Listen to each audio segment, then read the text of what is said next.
A no commentary version of this run can be found in the pinned comment in the comments section below.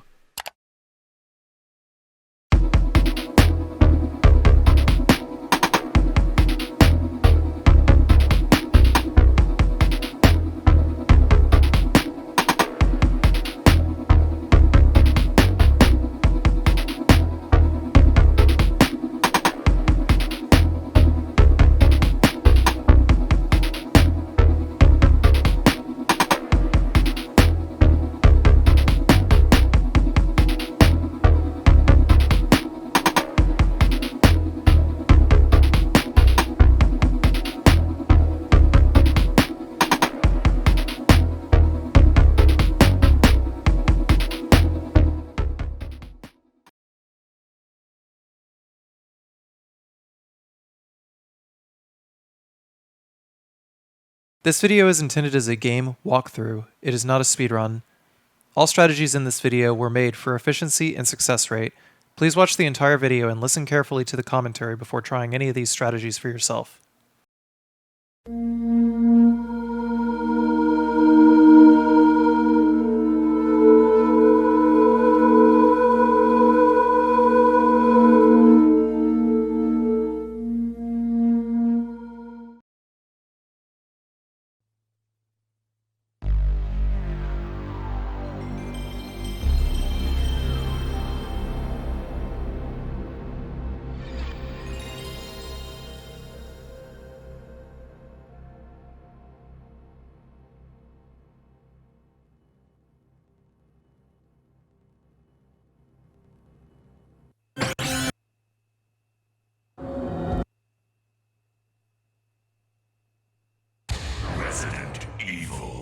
Hello everyone, this is a kill-all, no-damage run of Resident Evil 1 Director's Cut.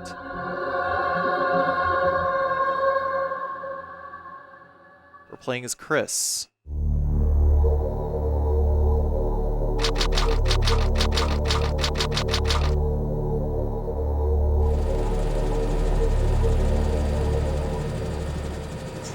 Alpha Team is flying around the forest zone situated in northwest Raccoon City, where we're searching for the helicopter of our compatriots Bravo Team, who disappeared during the middle of our mission. You haven't found it? No, I haven't found it yet. Bizarre murder cases have recently occurred in Raccoon City. There are outlandish reports of families being attacked by a group of about 10 people. Victims were apparently eaten. Bravo Team went to the hideout of the group and disappeared. Look, Chris!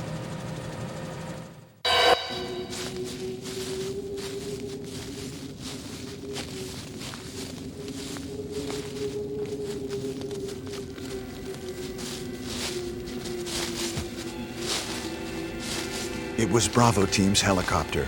Nobody was in it. But strangely, most of the equipment was still there.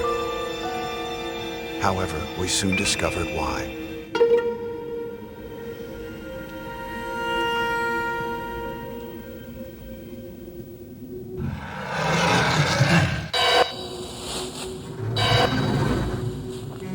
Hey! Come here!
There are only 3 STARS members left now. Captain Wesker, Jill, and myself. We don't know where Barry is. Chris Redfield.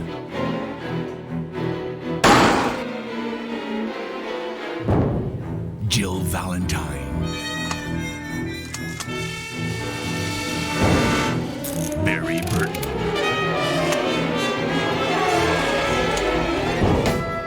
Rebecca Chambers. Albert Wesker.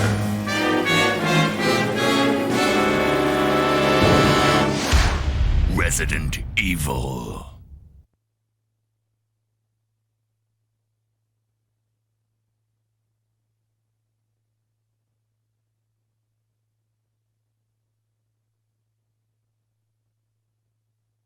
I don't know what happened. Barry! Where's Barry? Well, I'm sorry, but he's probably... No. What is that? I'll go and check. Okay, Jill and I will stay in the hall in case of an emergency. Chris? Take care.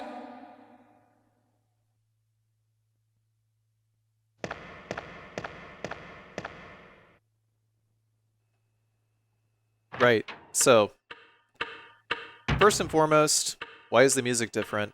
This is the green label version of Resident Evil Director's Cut, not the black label version of Director's Cut. This is the DualShock version. The reason why I chose the DualShock version? Well, what other opportunity am I going to have to show off that particular piece of content?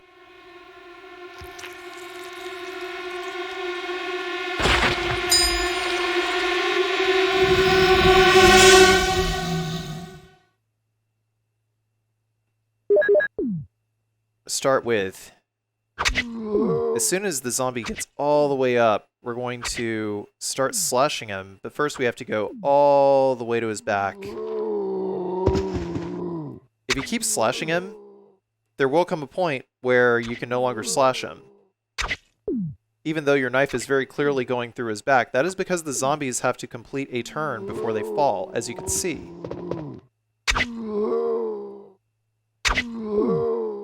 Unless they are completely dead, then they will turn towards you before they fall.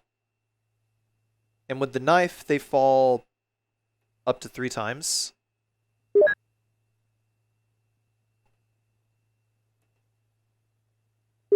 Then we'll pick up the 2 handgun magazines from Kenneth's body and head back to the main hall. Chris only starts with a knife and a first aid spray and 6 item slots. As a result of 6 item slots, the gameplay is lengthened considerably.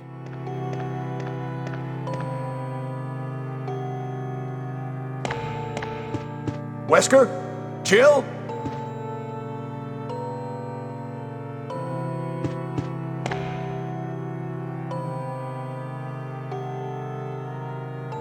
What happened to Jill and Wesker?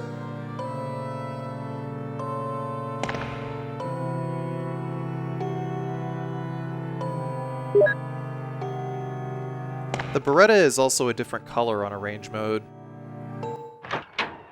It does the same base damage as it does in original mode, but in Arrange mode, there is a 10% chance of having a shot with equivocal power to a magnum shot.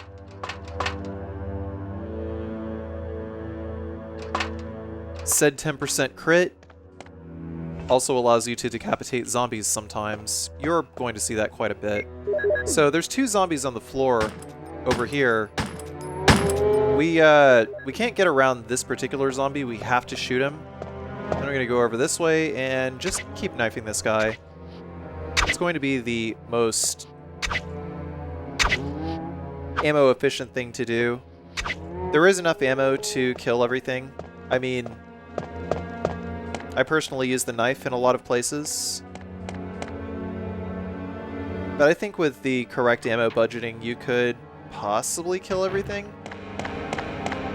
If you know exactly what shots do what amount of damage. You can get away with a lot. Someone out there's probably done it.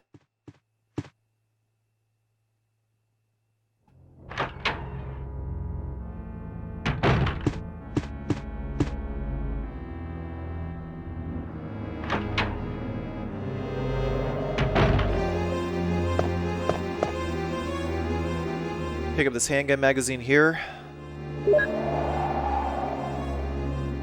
And then we'll equip the silver Beretta, then try to pick up the armor key. Forrest is a zombie. We'll turn. We'll run.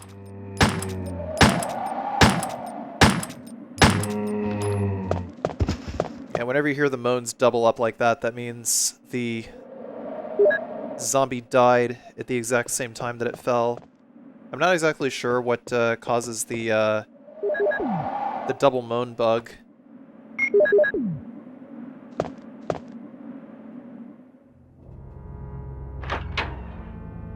But it definitely does confirm that Forrest dies. So if you hear like two moans just like layered on top of each other like that,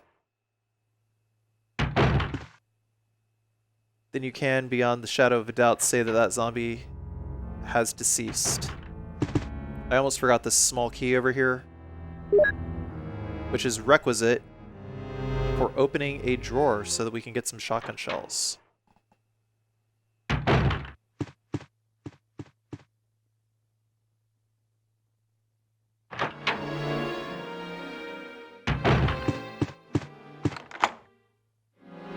We're going to start by going into this room and triggering this encounter with Rebecca and Richard. Who are you? I'm Chris of Alpha Team. I've come to rescue you. Richard, what happened? Chris, this house is too dangerous. There are terrible demons. Ouch! Richard, don't talk. He seems to have been bitten by a poisonous snake, but the size of the wound is abnormally large. It's not just a poisonous snake. It's a monster. Richard, he needs serum, but we left it in another room. Okay, I'll go. Hurry, please. I will. Wait here. I'll be back soon.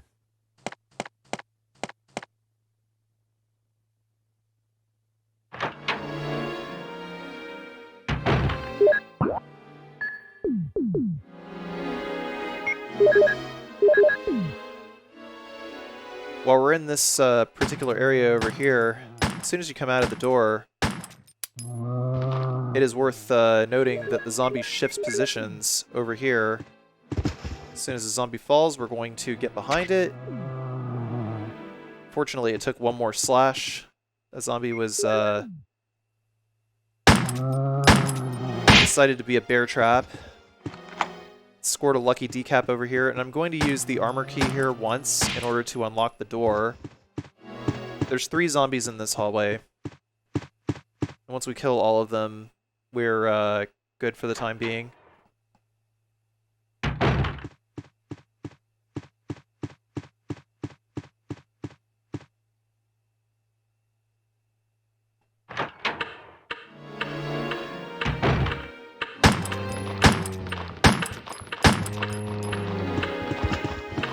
But yeah, during that silly little turn animation, right before a zombie falls, sometimes zombies will just flat out eat bullets. So just like don't be surprised. This was a really unfortunate pattern to get here, so I was trying to be a little more conservative with my ammo.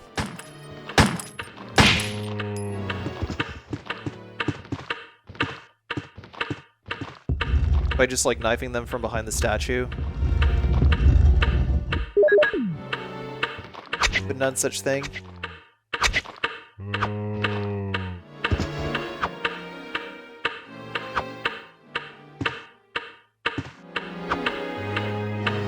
Sometimes you gotta wait for them to get up before you can slash them again. If a zombie is wandering, though, it's worth noting that you can hit the zombie and the zombie will turn towards you.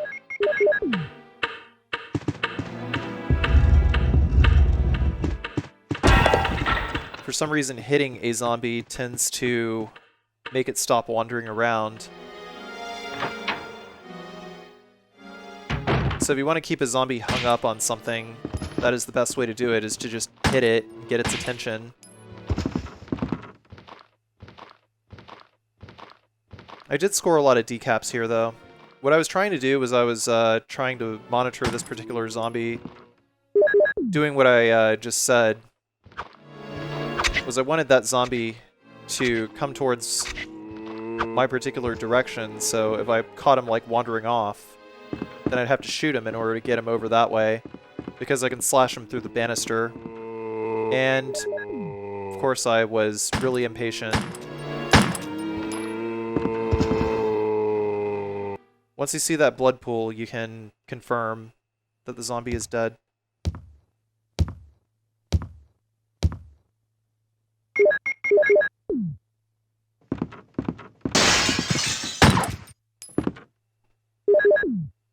In arrange mode, 3 dogs will burst through the windows to attack us.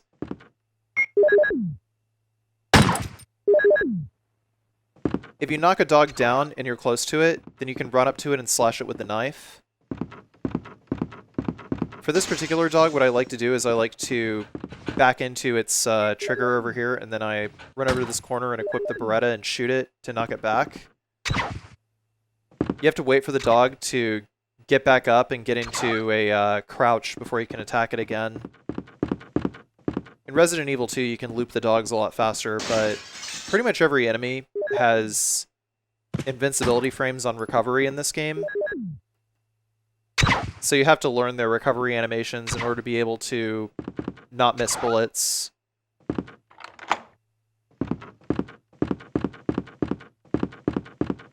But if you miss your slash with the knife, then you have to equip your handgun, because you're not going to be able to get into second slash before the dog is able to attack. I'm going to put away the combat knife and the first aid spray to get these 2 handgun magazines out of the item box, and then take the serum. In order to kill the maximum number of enemies, you do actually have to let Richard die, so that you kill a hunter while saving Rebecca in the library. But I didn't have the foresight to actually think about that one, so I guess this isn't really a true kill-all run. I'm sorry.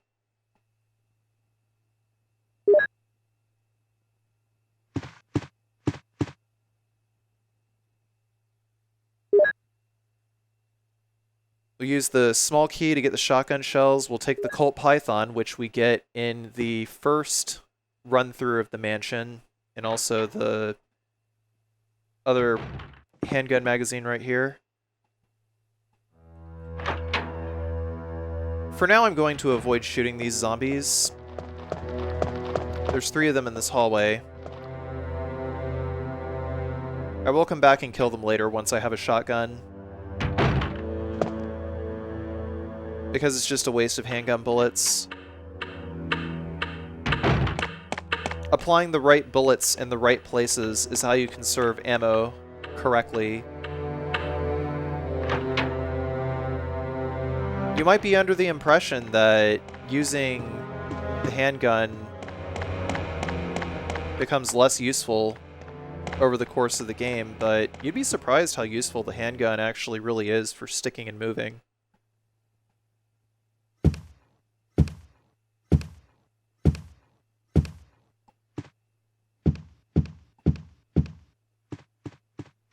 So someone in chat does say that hunter spawns regardless. It doesn't matter which event path you go.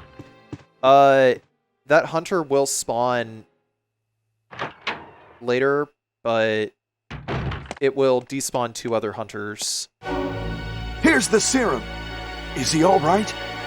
Yes, he is. Thanks. Richard, hold on. I'll give you a shot now. Chris, here's a radio. Take it. Richard! No!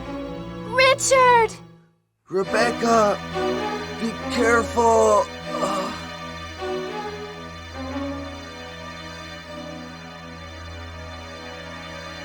Richard!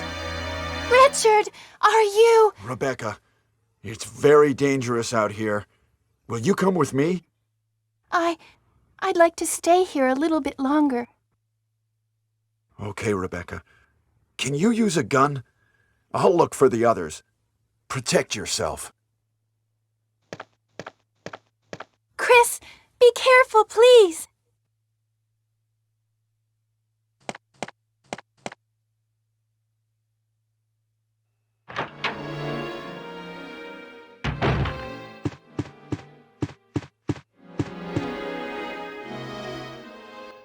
I was just doing this to double check whether or not I unlocked the room. I'm not actually going to go through this room yet. Sometimes I'm going to end up doing that. But yeah, as I was saying, it will cause a hunter to spawn in this particular library instead. Because if you spawn it in the stairway, where you could also rescue Rebecca by going to that save room first and telling Rebecca no, then it erases 2 other hunters that you could fight in that hallway. So getting the hunter to spawn here is going to be best. Also, I am picking up files in this particular playthrough as well. If you want to read the files, just pause the video. I give it about 3 seconds before I turn the page, in case you're looking for the particular timing at which I do that, for whatever reason. Got a decap over here, and I just had to, oh, dang. Yeah, they have invincibility frames while they're getting up, so I wasted a bullet. There have been a pretty significant number of times where I've just wasted bullets.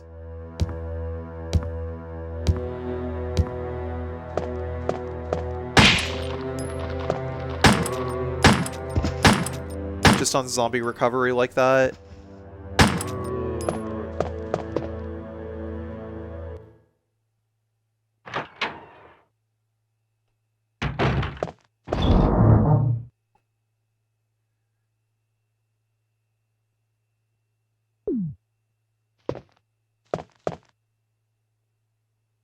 Before I actually use this item box here, I decided to go upstairs.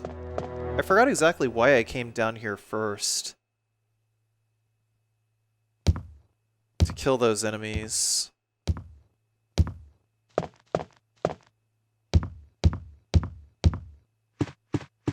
Might have been left over from the older route where I was letting Richard die.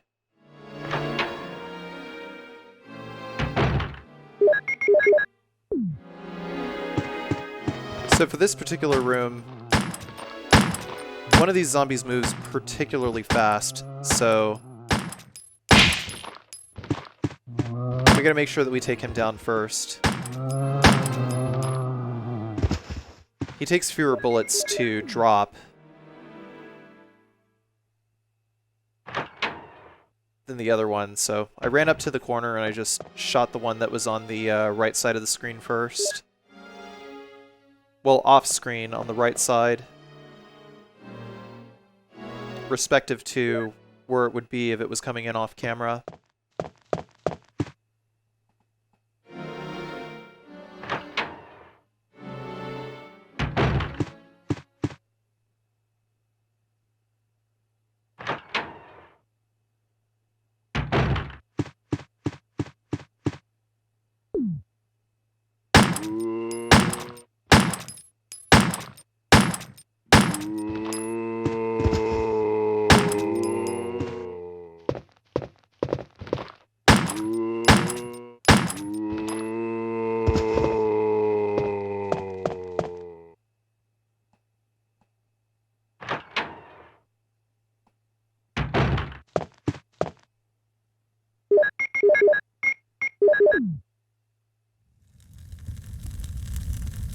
If you come in here and you use the lighter and you get the map, then you can come back in here on the way out of the mansion and 2 more zombies will spawn in this room. But I believe you have to get the map first in order to be able to trigger the spawn.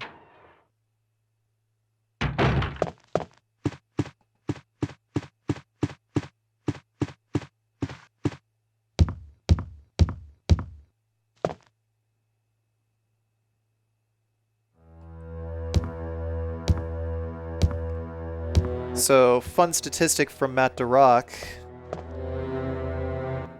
Because he likes counting things. He says that the total number of enemies killed in this run was 177. Thank you, Matt. Put away the shells and the mansion key. And I'm going to leave the broken shotgun for now because we need 2 inventory slots open.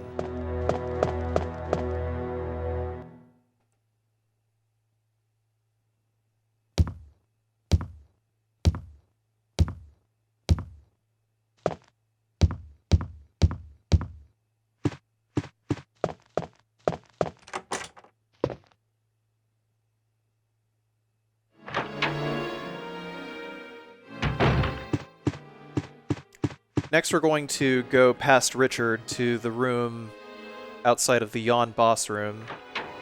We needed the Colt Python to come here first. We can also pick up some handgun bullets from Richard's body here. But I have to equip the Colt Python here.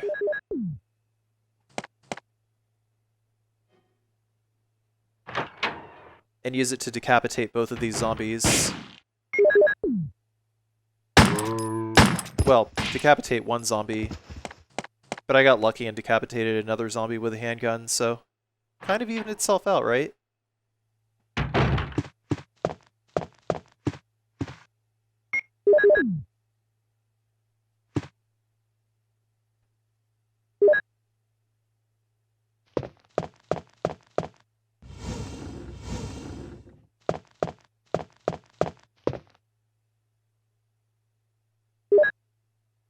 Once we go in here, we will take the sword key, which we need in order to be able to access the first floor east side of the mansion and be able to get the shotgun.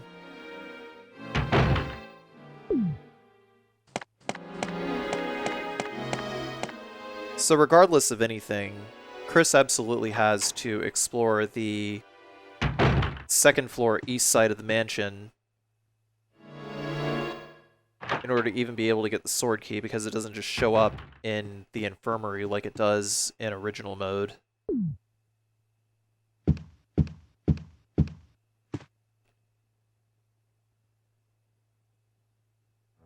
You need to get the armor key, you need to get the lighter in order to get the sword key, and you have to go through the Richard sequence or meet Rebecca, whichever comes first.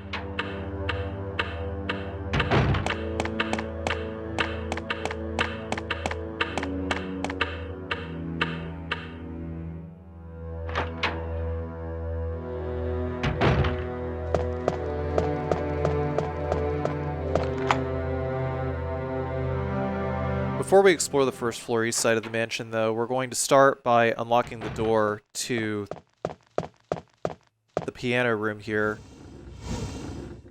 I unlock all the sword key doors in a very specific order so that I can maximize on all of my item pickups.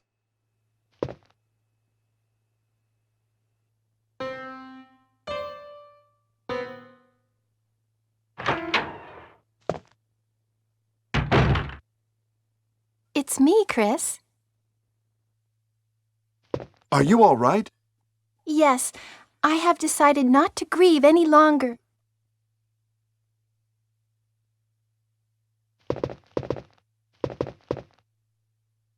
Ah, it's the Moonlight Sonata.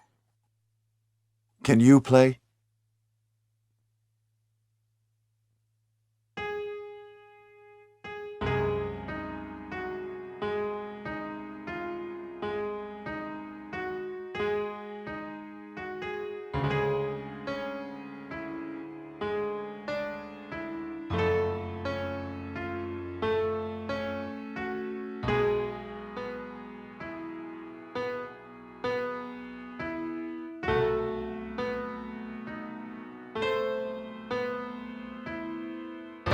Wait, what is that?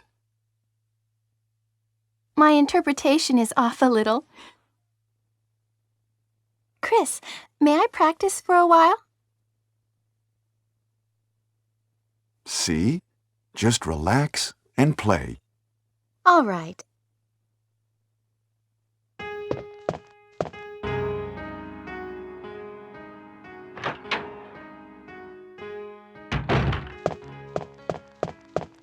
So because we use the music notes and we no longer have to use that inventory slot, now we can just go in here, do the keeper's room, get the handgun bullets, the shotgun shell, and the file in here.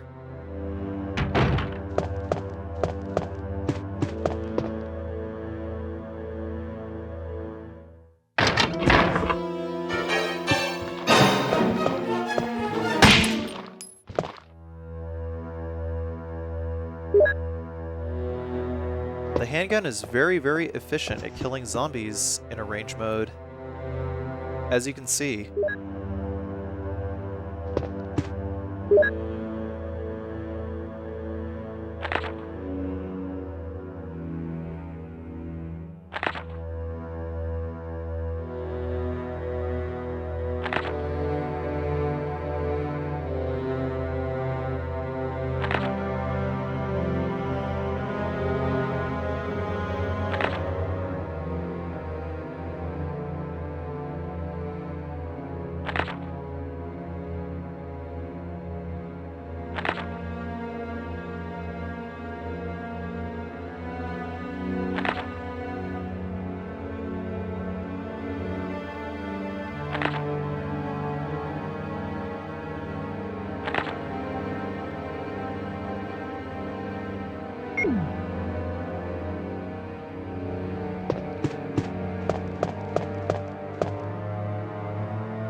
Yeah, this is pretty straightforward. I mean, you know, the dog's busting in through the door, window, excuse me, wrong noun.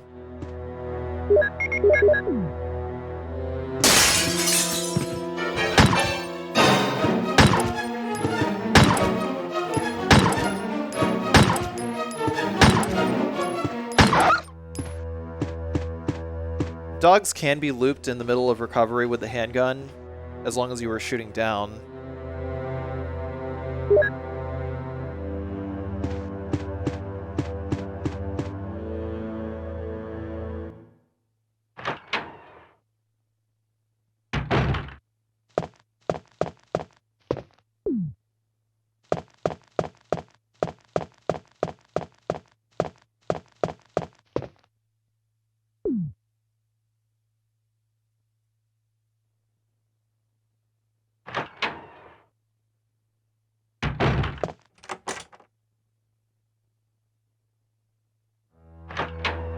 Before we do absolutely anything else here first, though, we're heading back to the save room, and we are going to do a little bit of spring cleaning, but also get the shotgun.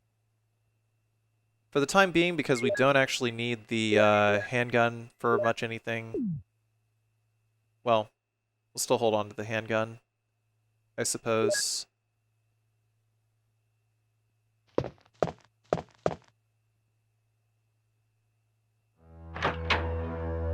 Though I could have done just as well to just go ahead and get rid of the No, I did need the handgun. Actually, you know why? Because there's 3 zombies in the room with the shotgun.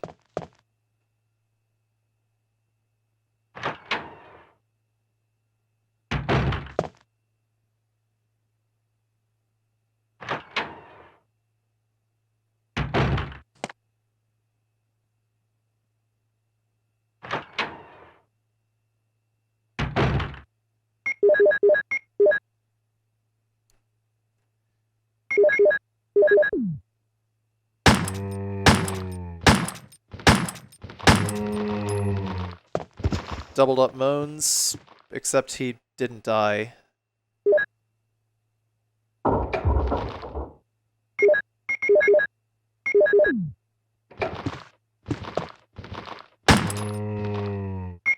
I suppose sometimes the doubled up moans can happen in such a way that the zombie will die and then he just becomes a landmine. Oh, that was so close. Past Carcy, what's the matter with you?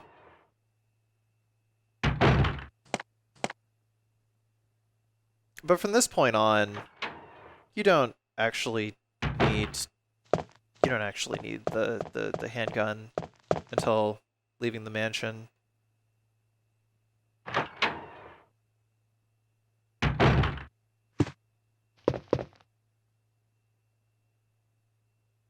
Small key right here. Definitely needed.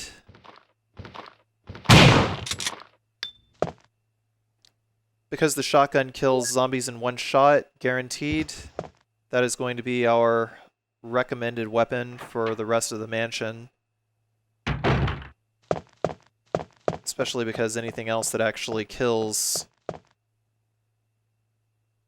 or that actually dies in one shot with the handgun, you know, it's just like few and far between. I'm just going to put away the handgun and the bullets right now, I think. I don't think there were any more handgun bullet pickups that necessitated me to continue holding on to that stack of handgun bullets.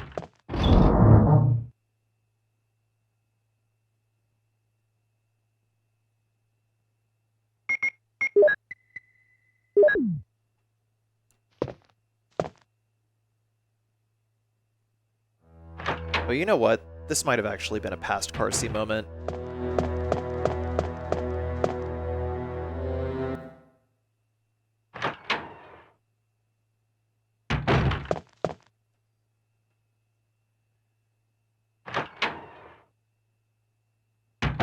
You definitely don't want to be using the shotgun on dogs, by the way.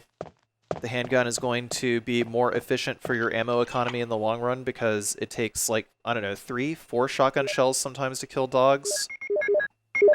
If you're guaranteed to hit a cluster of dogs, then it's good. Oh wait, no, there's actually dogs out here. I forgot. So there was a reason for me to carry the handgun after all.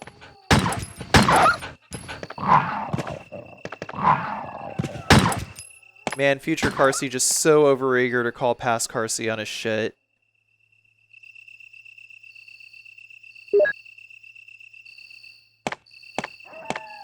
You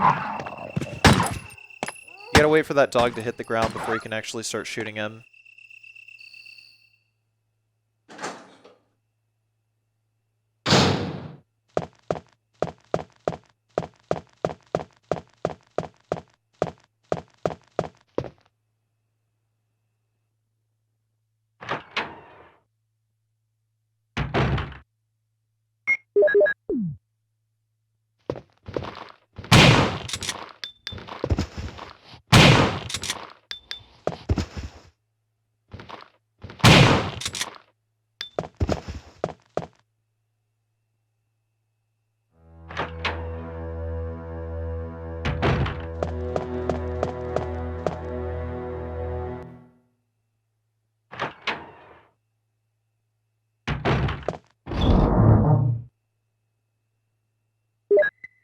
So now we can put away the handgun and the bullets.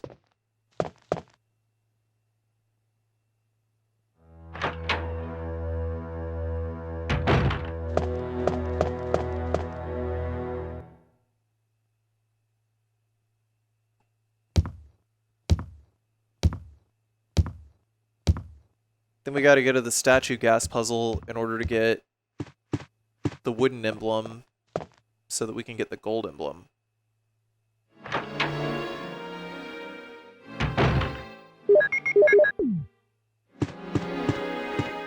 But yeah, general rule, shotguns are good for decapitating zombies, and handguns are good for killing dogs.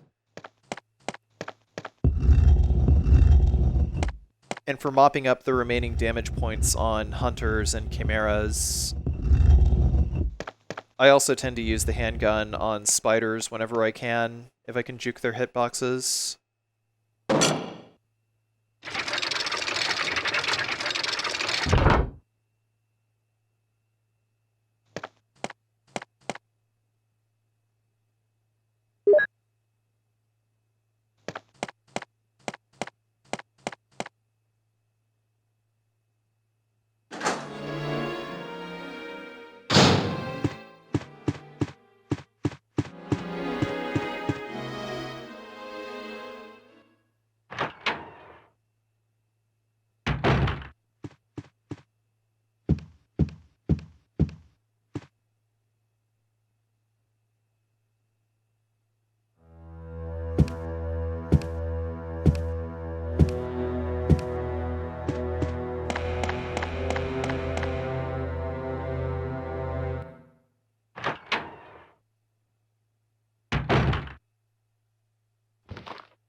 I come through to this area and mop up all the zombies in here. There's 4 zombies in this particular area of the mansion. 1 more in the next room after these 3. I also leave those handgun bullets there because they're not particularly useful to me yet, but they will be useful to me during the second run through of the mansion.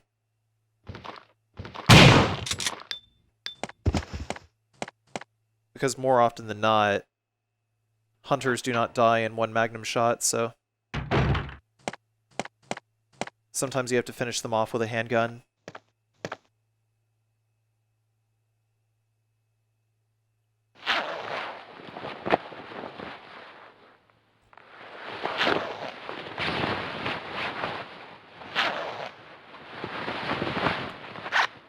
I think I might have just accidentally belched into the microphone.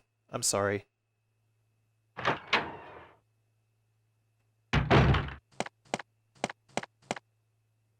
Chris's leather jacket is unlockable in the original game if you just get the best ending and you go into this room. But in arrange mode, you can just get the leather jacket whenever you want. It's pretty nice.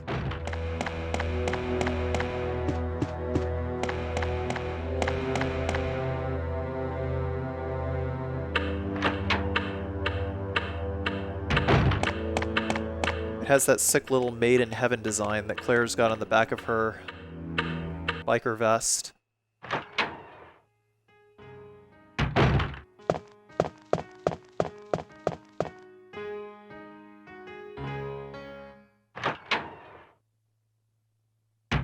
Chris! Chris!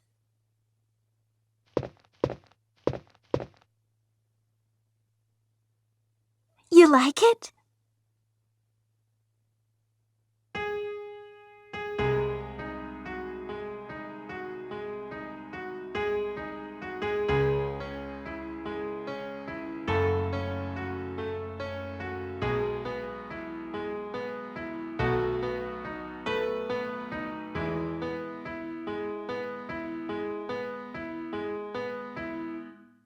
Oh, that was great.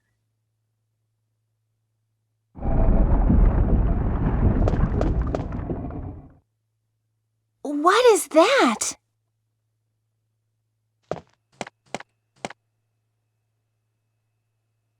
We have to go through here while we have inventory space free because we need to be able to pick this up. Otherwise, we're making an extra trip to the item box.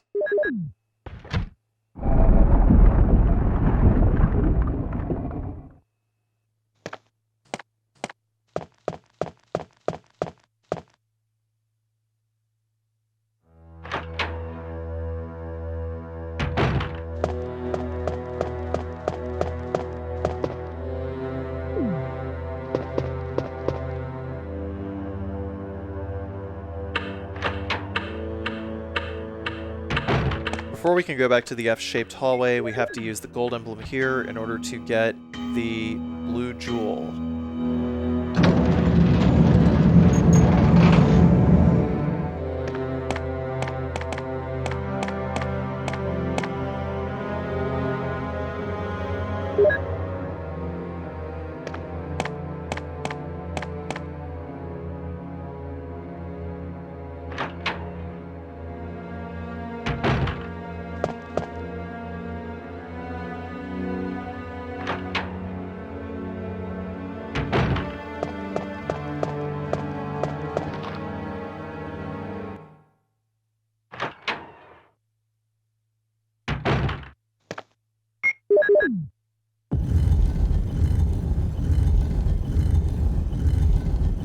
The blue jewel gives us the shield key.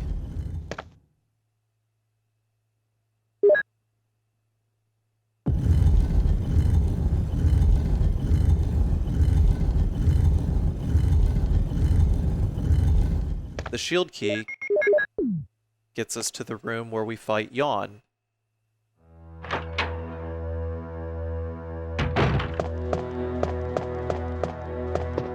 There's two zombies over here. One moves at like 1,000,000 miles an hour. Sometimes if you're lucky enough, you can decapitate them both at once, but don't push your luck.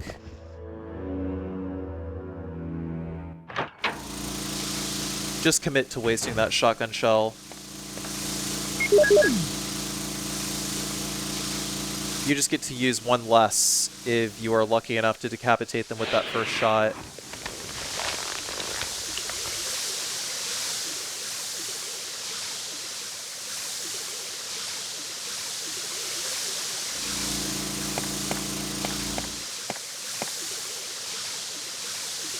After we use the chemical,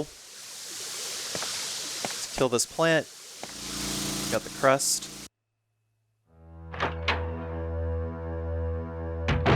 And we just got to get one more crest in the dining room, and we are on our way up to Yawn.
So here's how we're going to open the encounter with Yawn. You might have seen this previous safety strat used, where we wait until he hisses, then we can run this way, grab the item, and then just chill and wait for him, right? But here's the catch. We can actually shoot Yawn through this barrier.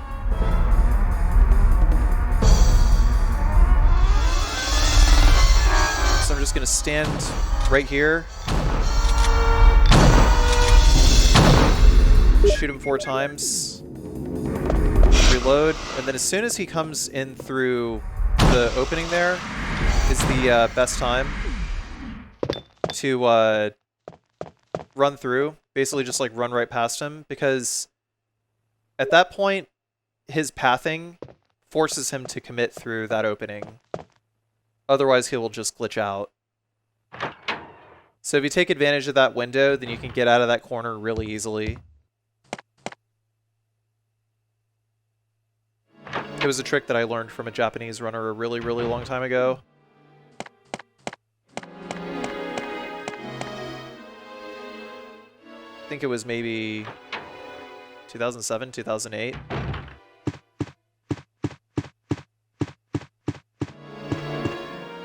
For a while, it was the only way that I could get past Yawn without getting bit. Because I always used to get bit on Yawn whenever I tried speedrunning in the early days. But anyhow, we're gonna go back into this room over here with the taxidermy deer head. Then we're gonna go into this office and solve this puzzle over here in order to get the other half of the moon crest. The moon crest is split in two in arrange mode. We gotta combine it.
That's pretty much it for this first segment. Just going to make a save before a somewhat random encounter. And pick it up from there.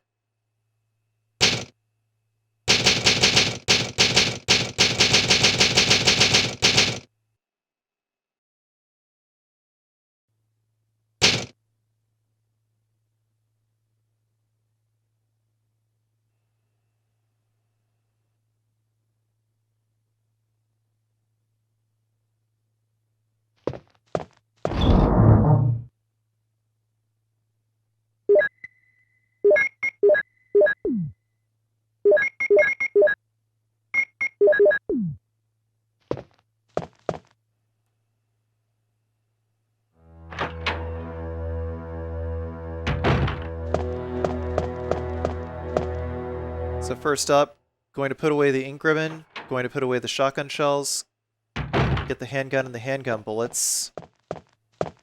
I told you this is where they would come in handy.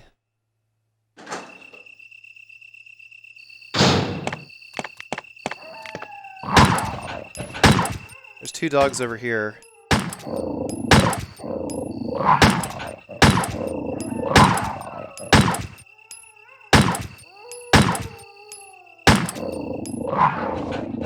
There's like an invisible wall or something.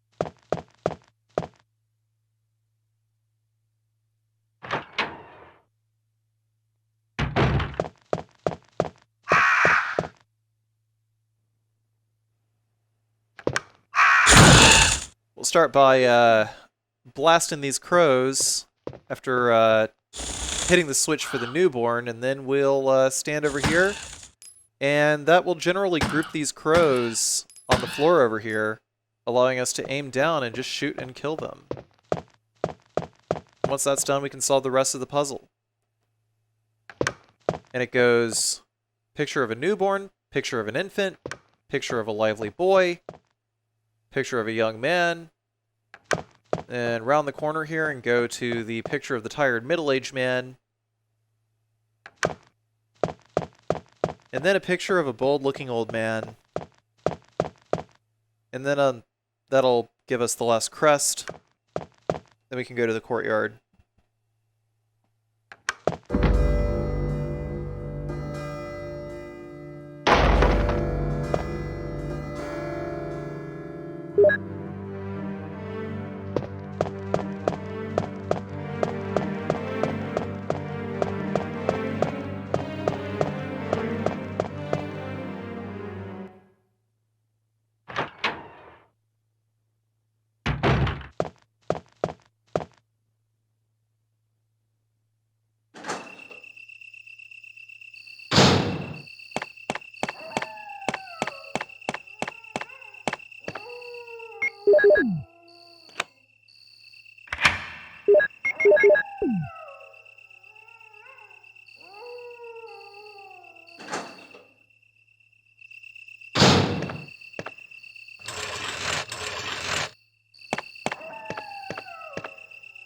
Gotta push these stairs over here in order to get the crank. And then there's a small key sitting on a barrel over here as we're leaving.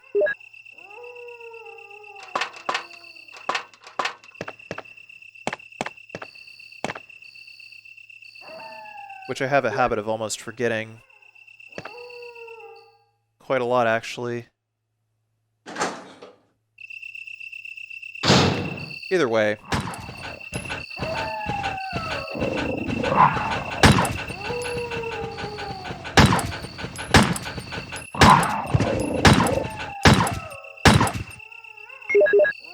Once we've got all three over here, grouped over like this, we can actually use a shotgun shell. This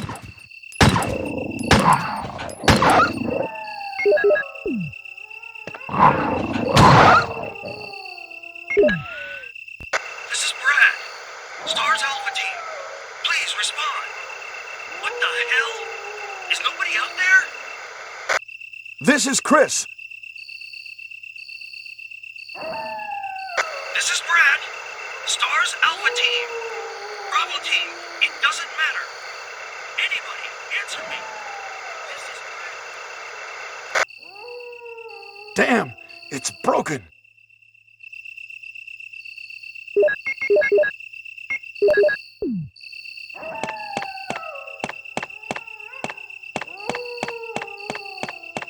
But yeah, once again, for the most part, you should not be using the shotgun against dogs unless you are going to hit multiple dogs. Because it's good for lowering the HP of a cluster of dogs.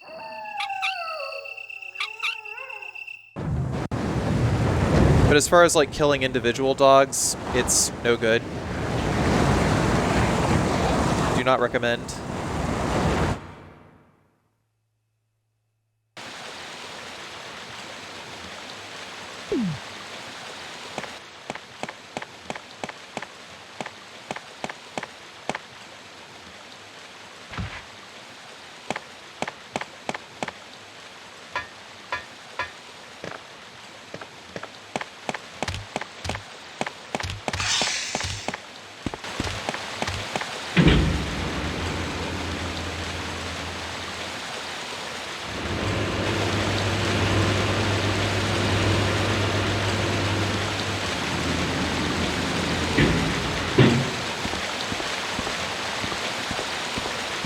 You can also prevent dogs from running at you if you just walk.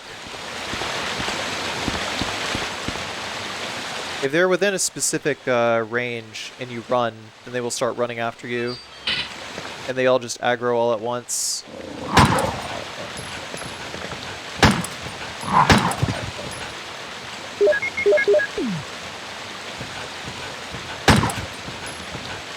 I tried to shoot that dog on the ground, but I was just like a few pixels off or something, so I had to wait. Another dog coming around the corner.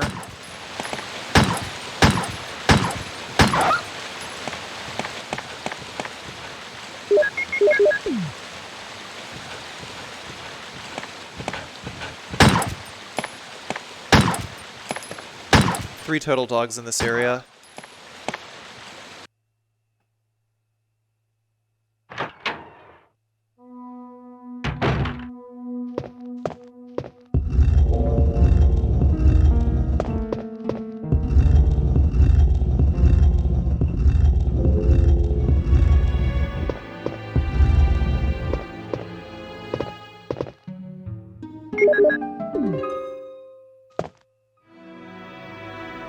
In arrange mode, there are 3 holes that Plant 42 can strangle you from.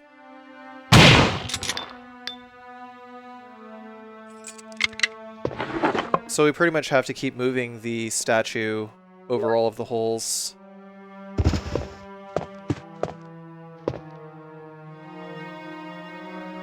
There's a key in the cup over here.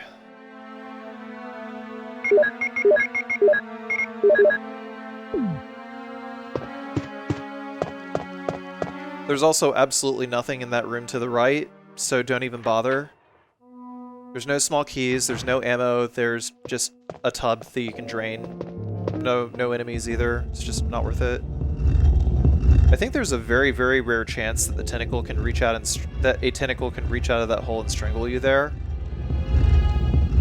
If you start by pushing the statue on top of it, or from the hole, I should say. If it starts with a statue on top of the hole, it could still strangle you, but that's happened very, very rarely. So in here, there's 2 spiders. Gotta have the handgun equipped for this one. You can either move below a spider and have it drop on top of you.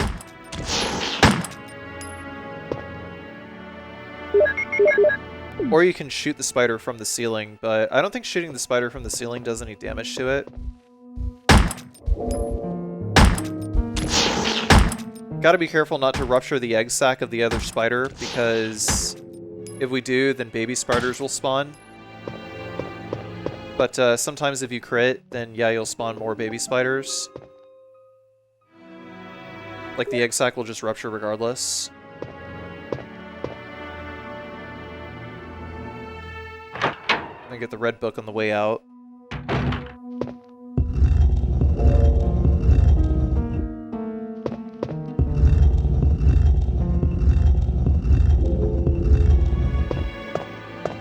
Finally, we'll push the statue over there. We're not going to exit the guardhouse until we beat Plant 42.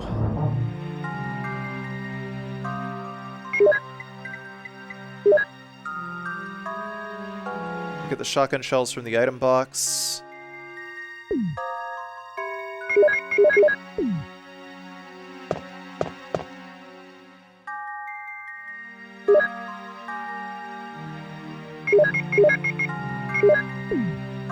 There was also no reason to hold on to the handgun because we're not fighting any dogs or anything else.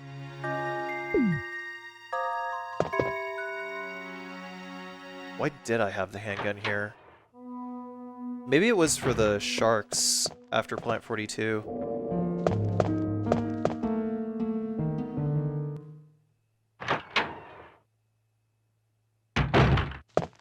Oh yeah, one thing that I forgot to mention. Infinitely spawning enemies. The snakes in the courtyard and the bees in this room spawn infinitely, so they do not count towards a kill-all run. Like, it just seriously doesn't matter. They'll just spawn infinitely.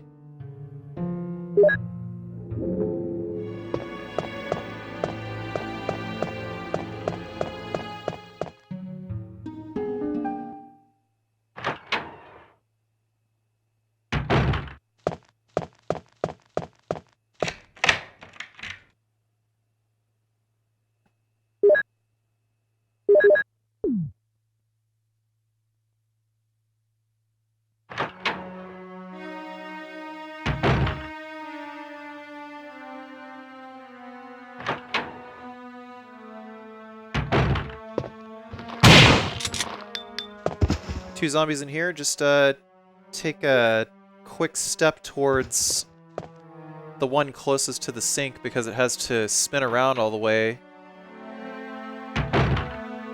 And in doing so, it puts both of them in range for you to do a quick decap.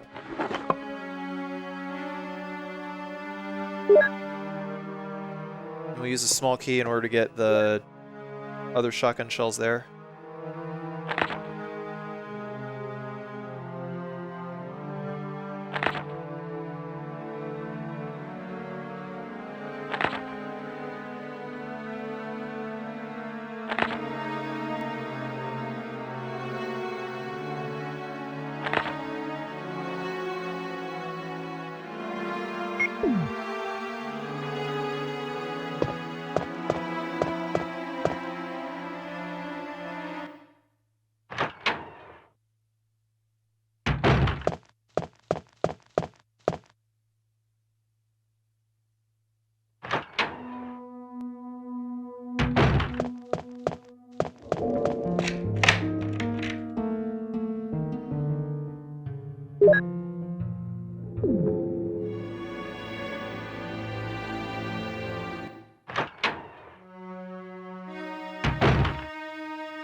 There's a zombie in the bathroom over here. He's got handgun bullets if we decapitate him.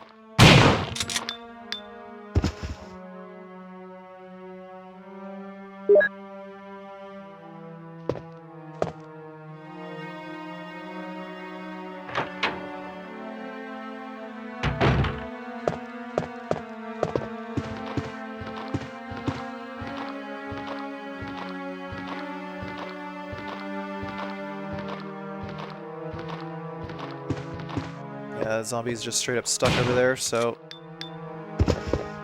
gotta lure him out.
No, it's no use. The roots of it are in the basement. You could... Whoa! Chris! Take this file with you. Use the information in it in order to make the potion. Then kill the root. Rebecca, please.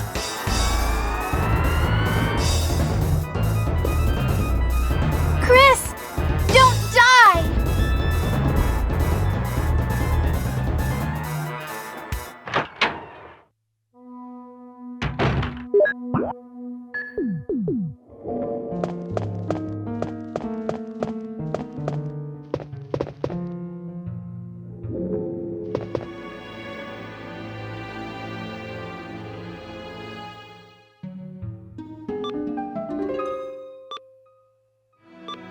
I'm not entirely sure how to properly do this puzzle. I just keep mashing buttons until the game lets me solve it. There we go. The door's open. It's just the exact opposite of that Tiger handheld game Lights Off. It's lights on.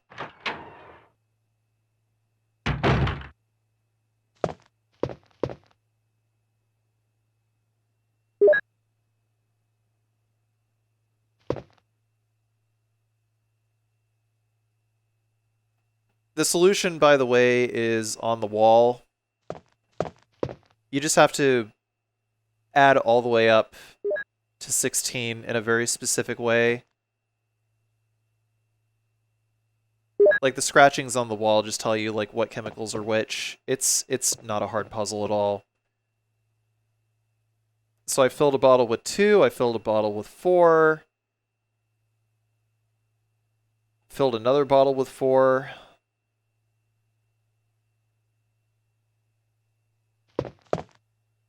I got this other bottle over here, which subsequently fill with water.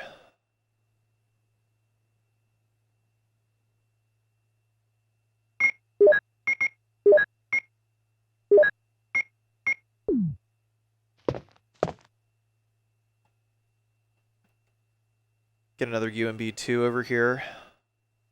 We'll combine the water, which is 1, with the UMB number 2 to make 3. And combine 4 and 3 to make 7.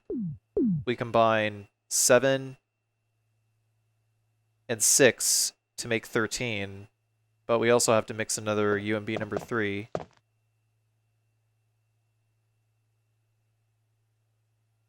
MP003, my bad.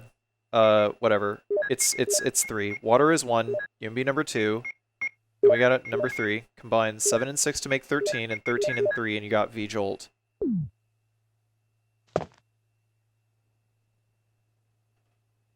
One plus 2 is 3. 3 plus 4 is 7. 4 plus 2 is 6. 7 plus 6 is 13. 13 and 3 makes V-Jolt.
It should be noted that Rebecca can't drain the water here, so she can't kill the sharks. Chris still has to kill the sharks.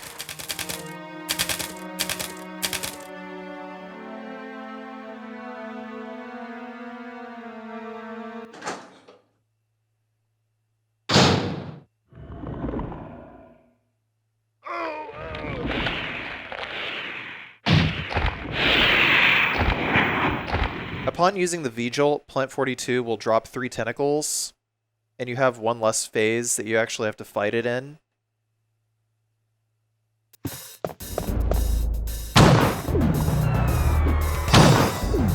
So I just pause cancel after every shot, and I pay attention to the droplets on the top of the screen.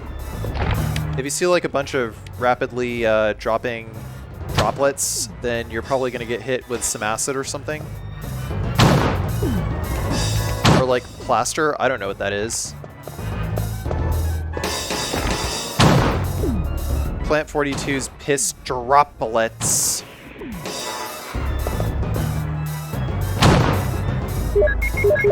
We just gotta stay kind of close to the door so that Plant 42 can't actually hit us with its tentacles.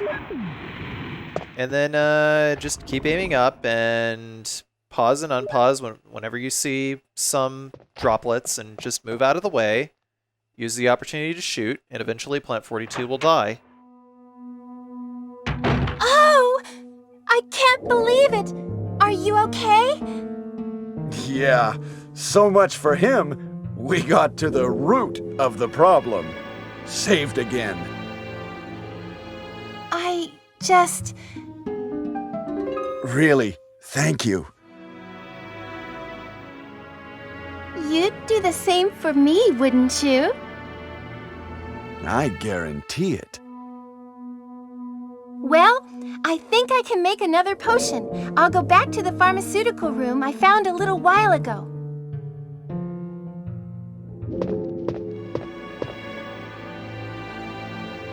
Anyway, Chris, I'm glad you're safe.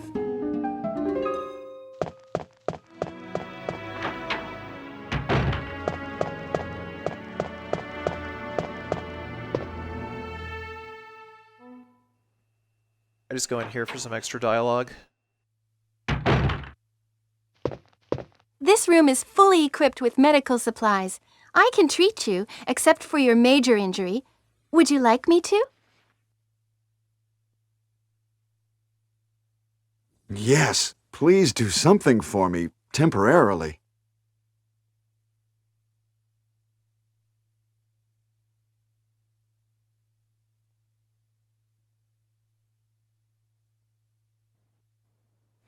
Most of these medicines are from Umbrella. What's Umbrella? Don't you know? It's a large-scale pharmaceutical company based in Raccoon City. Oh, I see.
Now that we've drained the water, we can go into the storeroom and we can get the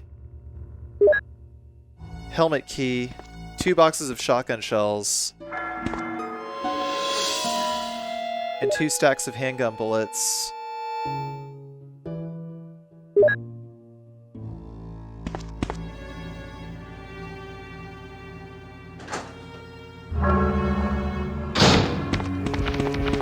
Then on the way out, we gotta shoot these sharks. They die in 1 handgun bullet each.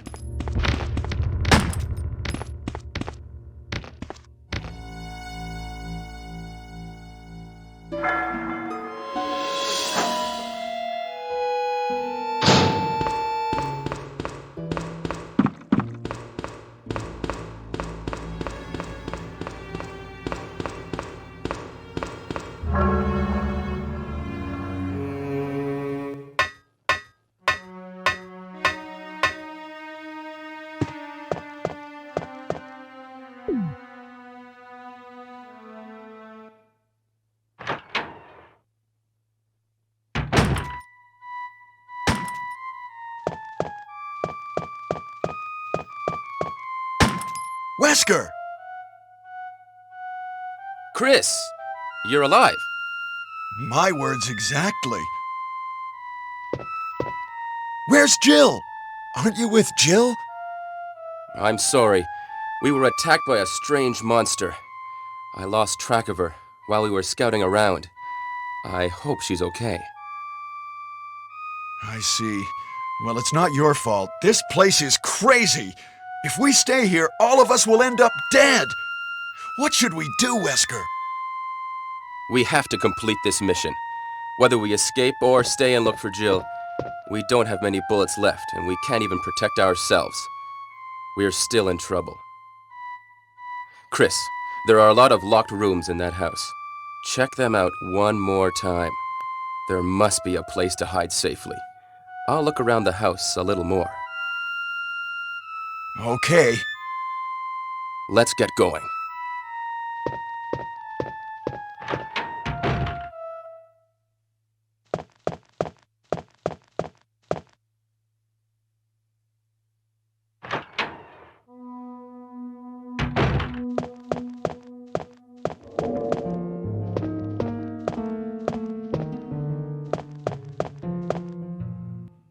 There's no more Plant 42 that we have to worry about, so we can freely come and go from this area. This is Brad. I know you can't answer me, but somehow, give me a sign. This is Chris. Brad, can you hear me? Damn!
For now, I've decided to go ahead and run past these dogs.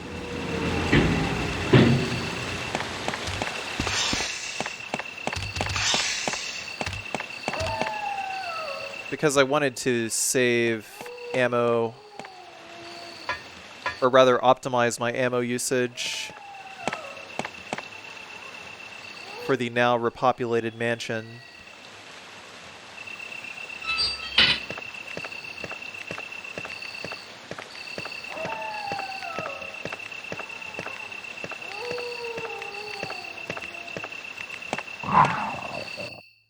Did dogs respawn here? Oh, they did, didn't they? Huh.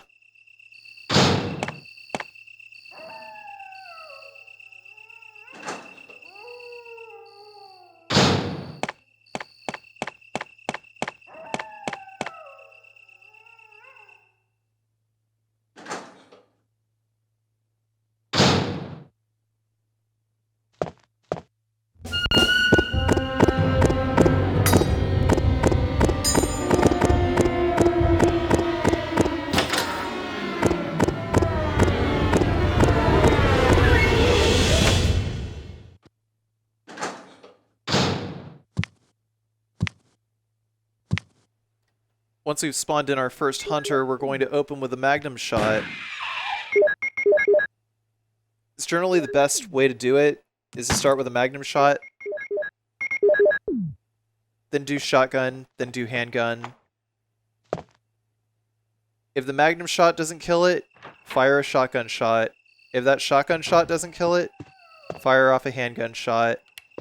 If that handgun shot doesn't kill it, fire off another handgun shot. If that handgun shot doesn't kill it, well, then you just suck at the game, I'm sorry.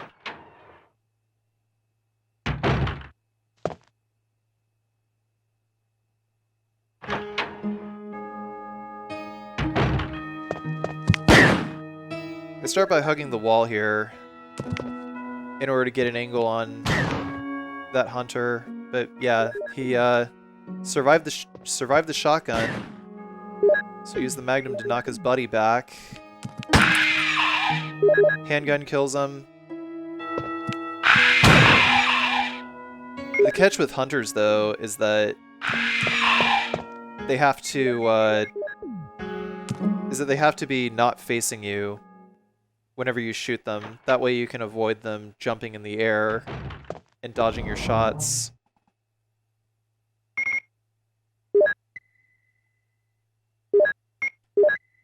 So put away the magnum rounds here, put away the Mo disc, because we don't need that Mo disc until the end of the game anyway.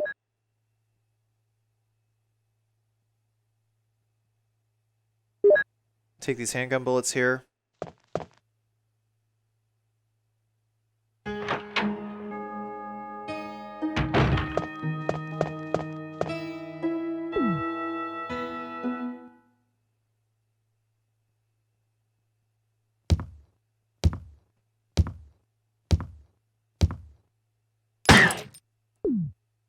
You can shoot these hunters from the bottom of the stairs.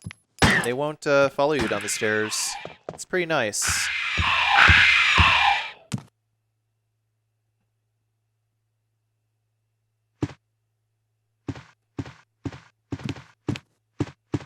So what I do is I back up towards the hunter in order to trigger it moving. That way I don't have to waste time turning to hit the stairs.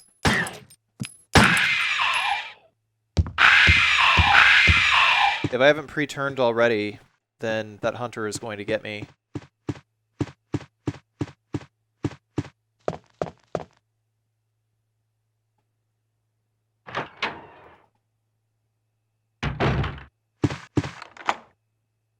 I'm not going to fight Yawn yet, though.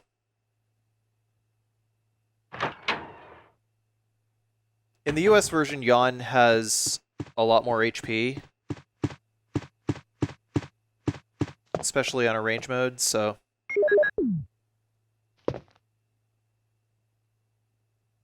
I need a dedicated save for it. I found that taking out the hunters early is kind of the best option.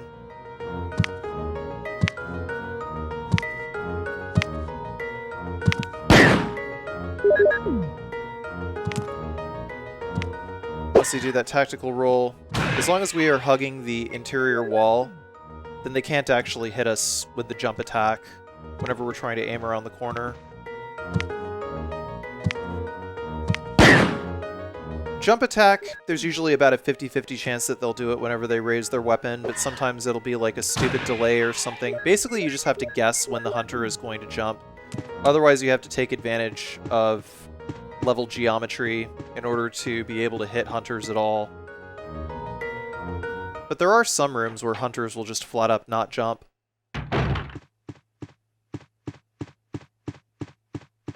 I don't actually remember which rooms are guaranteed that they don't jump, but this one is one of them, the second floor dining room.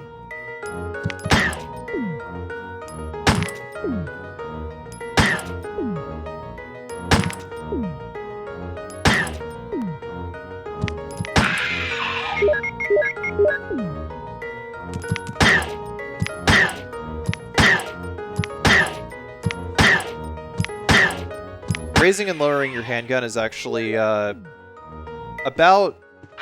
the window you can expect the hunters to be able to take damage, because they won't take damage while they're already in hit stun.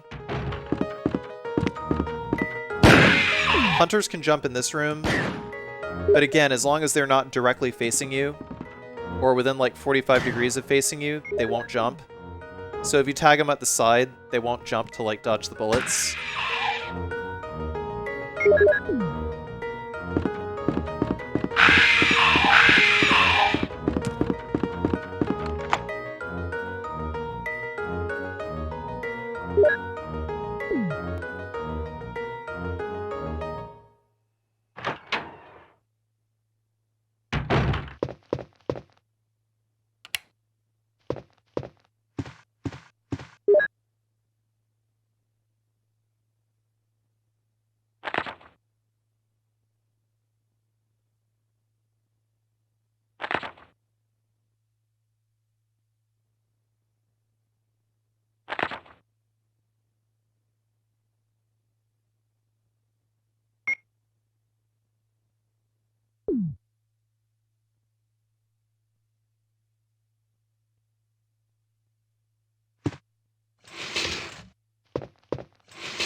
Once we come down the stairs here,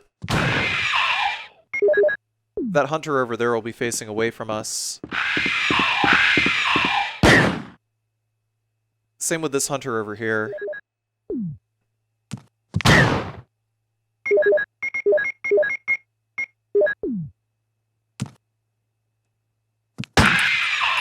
That one decided to do a tactical roll also.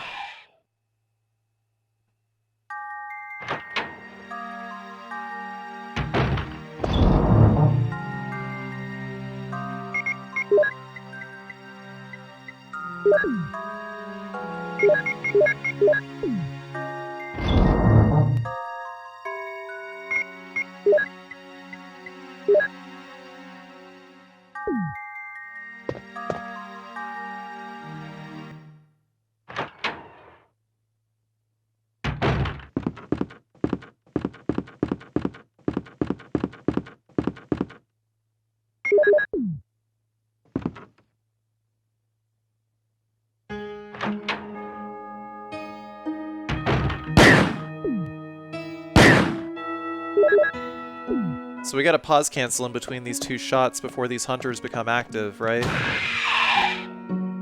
You have to kind of get really lucky in order to be able to kill both of these hunters with the follow-up shotgun shell. Ideally, you'd rather them die with the first magnum shot, but, you know, none such luck all the time. Hunters can jump in this hallway. This is actually, like, probably the toughest room in the game, if I'm being honest with you.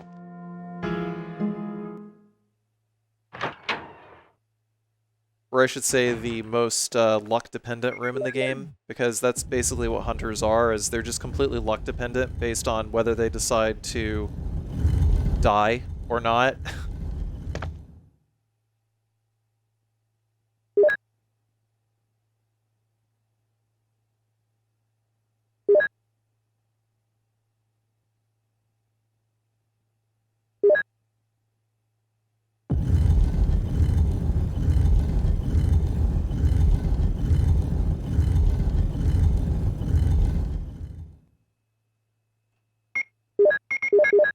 But the idea is that I come from that particular door in the F-shaped hallway, take care of those 2 hunters first. And then that way, I don't have to worry about the other hunter. I'm not going to bother taking out these spiders yet, because they kind of need a dedicated save, just about.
Oh, right. My microphone was muted while I was shooting these spiders. But yeah, if you stand in the corners between the shelves, then the spiders actually cannot hit you there.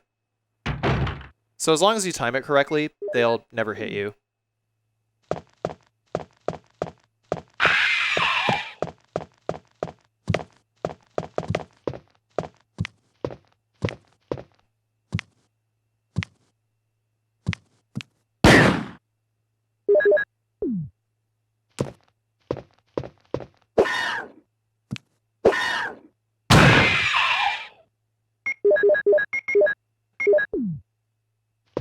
This winding hallway is a bit annoying as well. We have to go in and go out, and another hunter will spawn after we trigger the first one. Once that happens, what we do is we go over here, and we wait for the hunter to come around. Once we pop him, he'll do a ninja roll off screen. Then we run to the left and ready the shotgun so that he can't jump over our shot. Basically, we just have to lay a trap for him.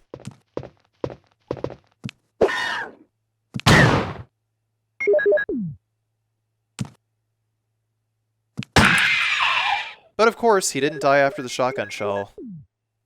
Lucky me.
Yawn 2 is a piece of shit in the US version, so Yawn 2 gets its own segment.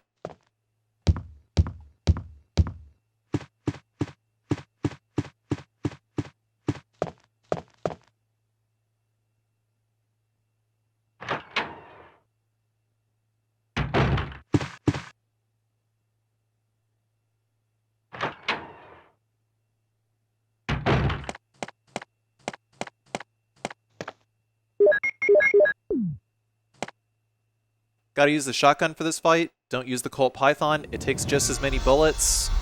You can use those Colt Python bullets on more effective things. 1, 2. If you go up and then center, then you'll actually chain 2 shots together.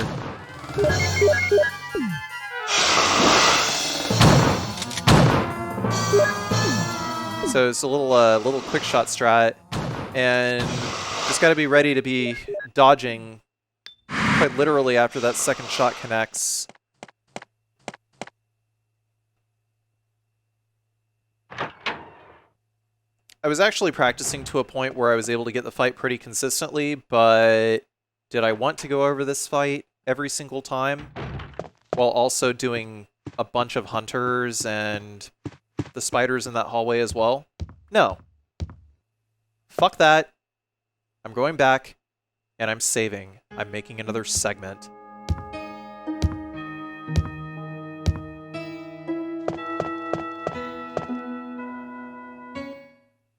That fight is not fun.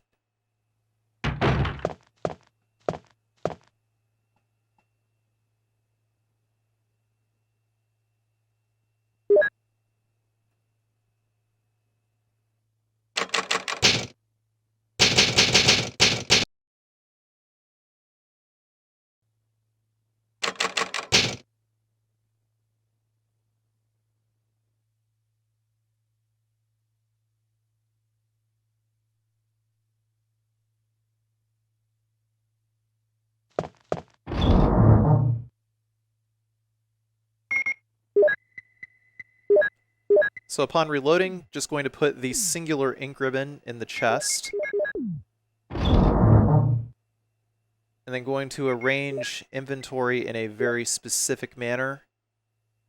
I don't want to take so many Magnum rounds with me at the moment because I want to be able to keep my inventory kind of clean.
So to start, we're going to go to this corner, and then we're going to aim, and then we're going to pop him out of the air. There's a pretty high chance of being able to kill that hunter in one shot, which is why I did that. Just actually went ahead and shot him. Just go ahead and take his ass out of the equation. So we're going to aim and wait for a hunter to come around the corner. Bap! Then we'll equip the shotgun and back up a little bit, most likely to jump. Then we'll tag that last guy with a Colt Python bullet while he's around the corner. So here's the thing. Hunters can be hit whenever they're jumping, but I don't recommend trying to bait out a jump, especially when you got groups of hunters that you have to deal with.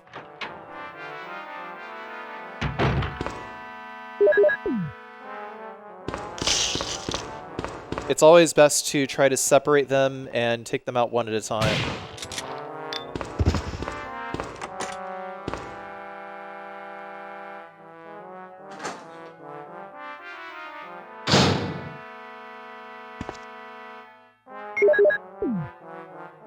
Also got the handgun here. The handgun is specifically for mopping up specific enemies.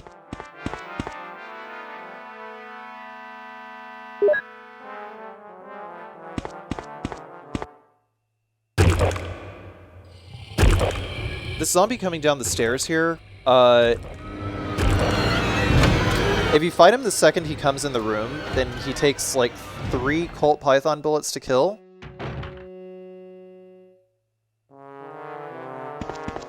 But if you exit and re-enter, then he's slower and he takes fewer bullets to kill.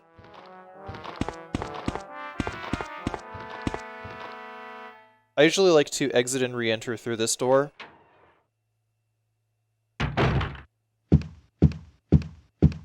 But not before I go up here and use the remainder of these Colt Python bullets to deal with these spiders.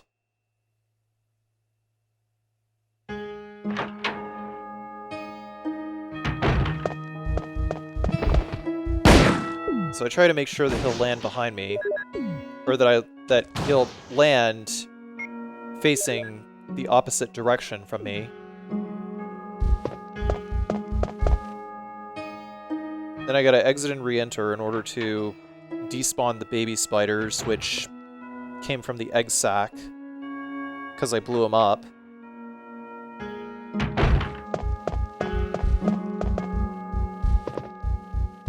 And then next up, going to just keep aiming until Chris auto-aims so that we can actually hit confirm it. And then after that,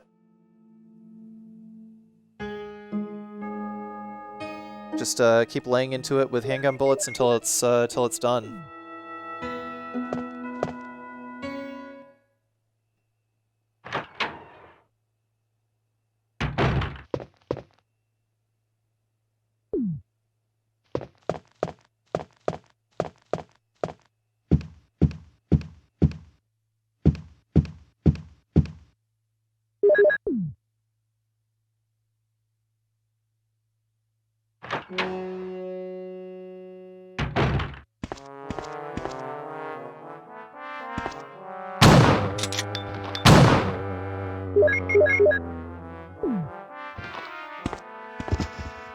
Like I said, once you come back in here, you can kill the zombie a lot easier. You can't ever decapitate it, but 2 shotgun shells to the face will still kill it. It'll just not take 3 Colt Python bullets.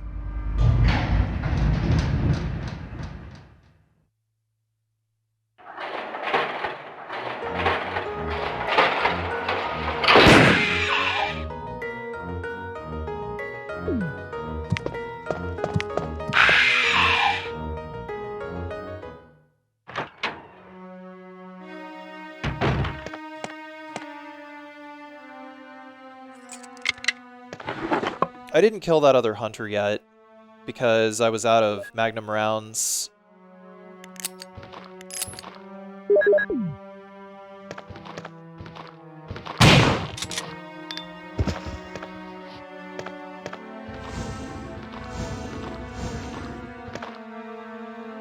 After decapitating that zombie, I go into this hidden room over here in the library.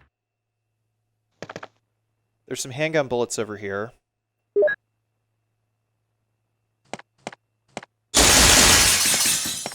And then what I do is I just run a loop counterclockwise around the room, which makes it easy to hit the door, such that the crows won't hit.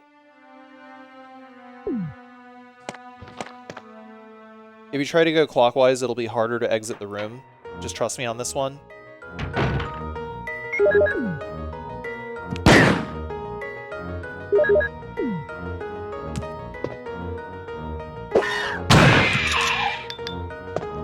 I decided to call it on its jump there. I'm glad I did.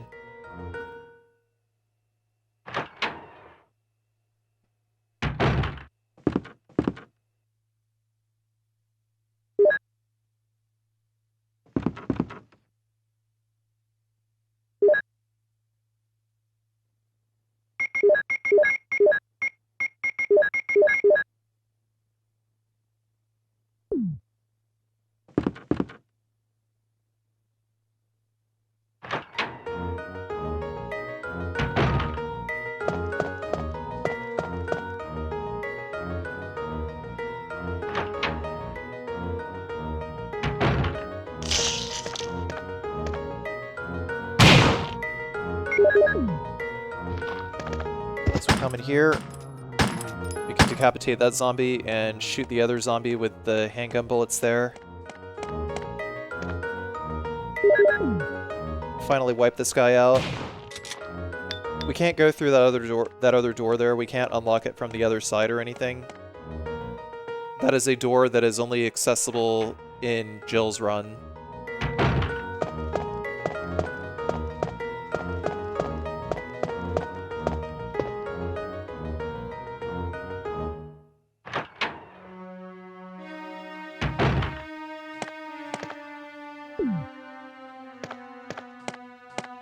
So because I exited the room with those crows in it, I just had to double check to make sure that I had already exited the room, which is why I looked at the map real quick.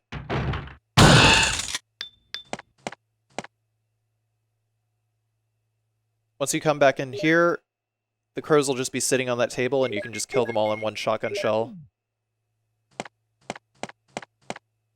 Then after that is 2 more zombies to decapitate, and that's pretty much it for this whole section of the game. Just gotta pick up the Mo disc and Bob's your uncle. The mansion is done.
So before we head out into the courtyard,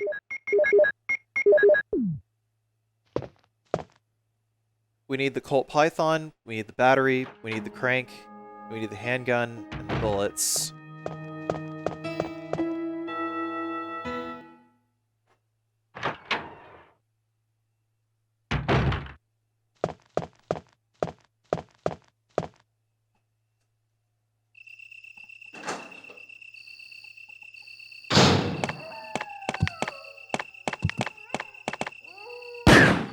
My recommendation for the hunter over here is to just have him swipe, miss, and then you auto-aim at him, and then you spank him with a magnum. If you spank him with a magnum, he is less likely to topple over, and if you pause cancel said magnum shot, then you are very likely to finish him off with a shotgun shell. It is a very quick, very efficient way of dispatching individual hunters.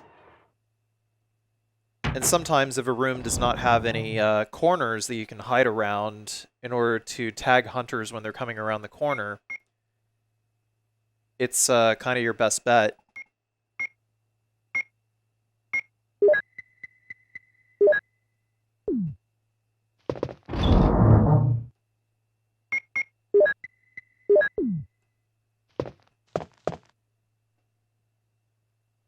Either way, I swapped out the Magnum for the knife because I wanted to be able to use the knife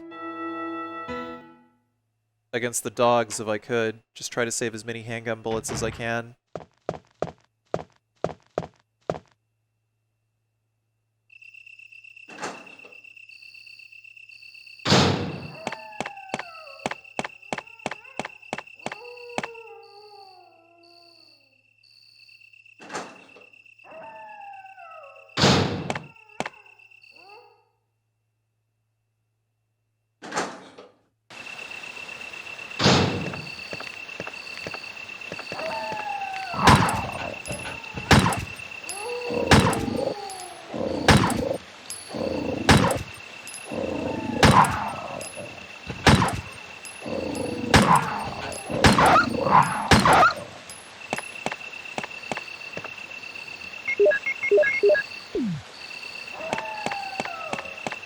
I'm not sure if the dogs repopulate here when you're playing as Jill on arrange mode, but it definitely appears that they do here.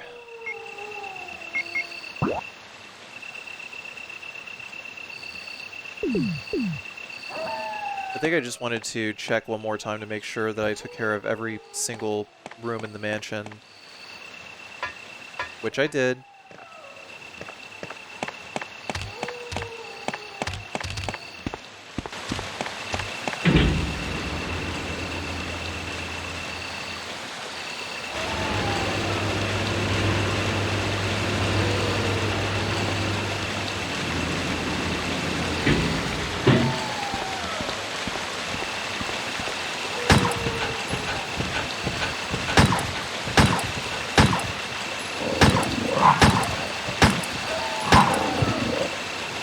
From this angle is a pretty good angle to hit all the dogs at once.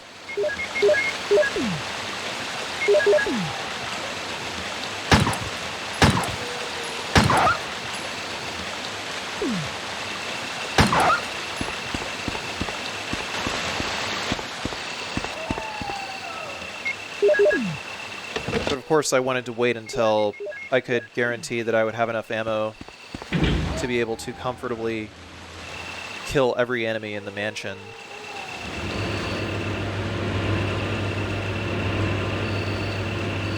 Which I did.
Before we head into the courtyard underground,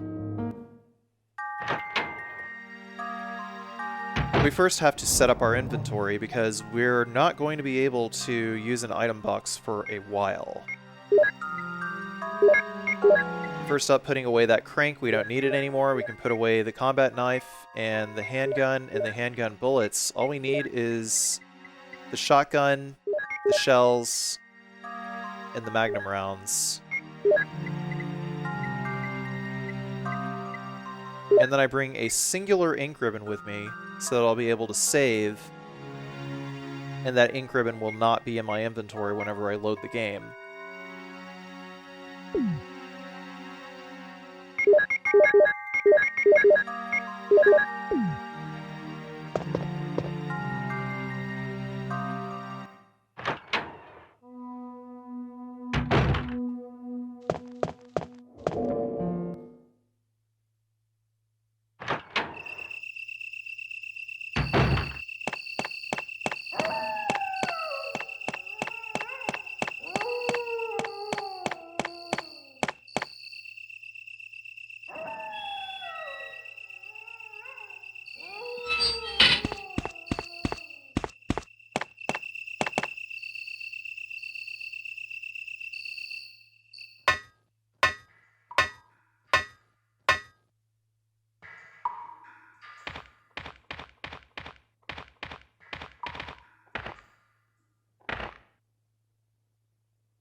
So the flamethrower actually destroys hunters. It's very, very good. Enrico! Don't come any closer, Chris. Wait, what happened? Double crosser! Don't! Hell. Umbrella. Who is it? Is someone there? Double crosser? What did he mean by that?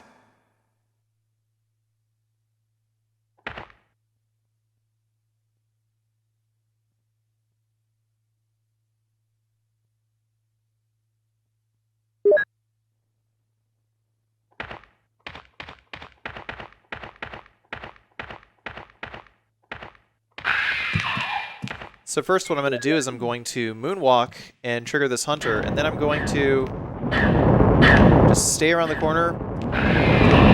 And hunters generally don't jump whenever you are applying constant pressure to their hitbox. They just like kind of sidestep it. It's like 1, 2, turn, 1, 2, turn. They just like kind of do a weird little... They just do like a weird fucking anime dodge or something. 1, 2, dodge, 1, 2... So like if you can predict the dodge, which is usually after like the second hit or something like that, then you'll be able to turn and be able to account for it. Also, yeah, don't hold down the button, just press it. Each button press counts as like one flame fuel unit, as one fuel unit used. So it is like the single most efficient weapon to use against hunters.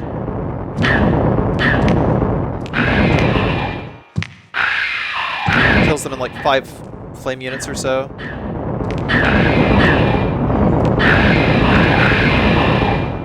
But if you lose track of, you know, which hunters have taken like which number of shots or something like that, then that's a pretty good reason to actually hold down the button.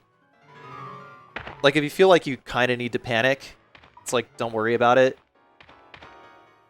But if you're dealing with individual hunters, then don't panic. Just press the button once. It'll hit. Don't worry.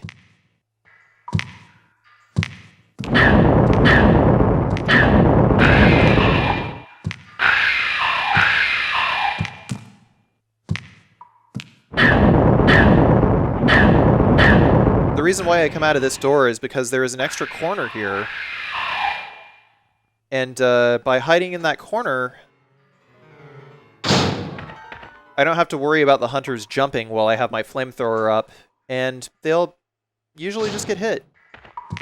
Same with this hunter over here. We just back into the corner, and we just aim diagonally opposite of the corner.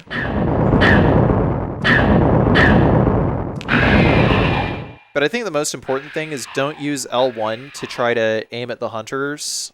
Like, don't use L1 to try to correct your aim at the hunters.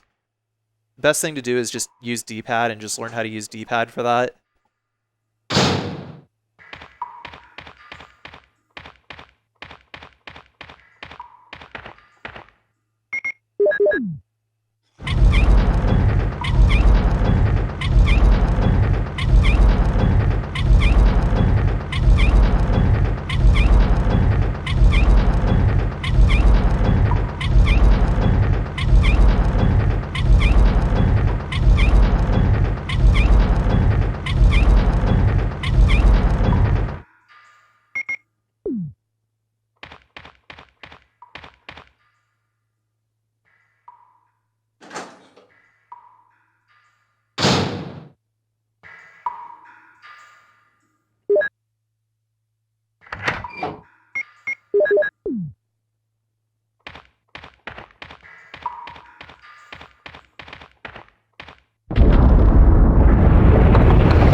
So by coming in here, we can avoid a cutscene.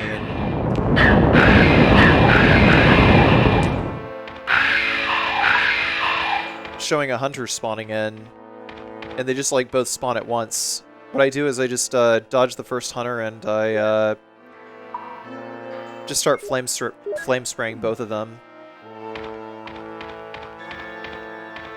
Then I equip the Colt Python for the fight with Black Tiger here.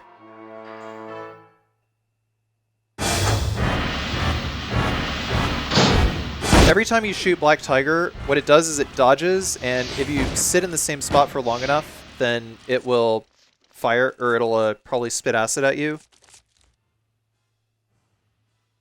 But in any case, like 3 Colt Python rounds will be enough. It just dies.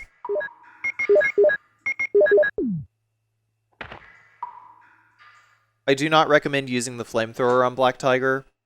It might seem more ammo efficient, but because of the range of the flamethrower, Black Tiger is likely to get in a lot of hits on you.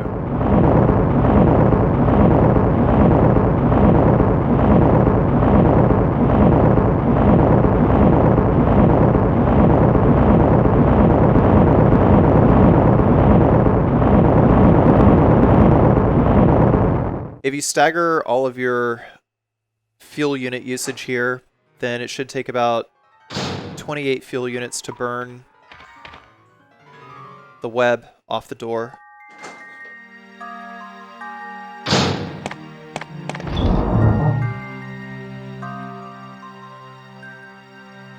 Not going to need the Colt Python for quite a while.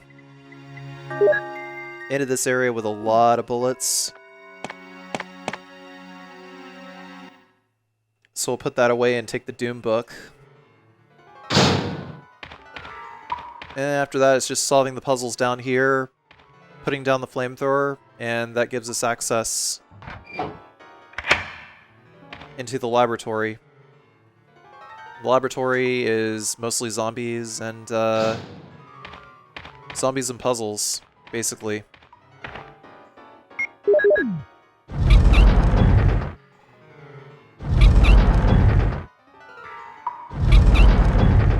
I could have also cheesed Black Tiger into spitting acid on the web on the door, by the way.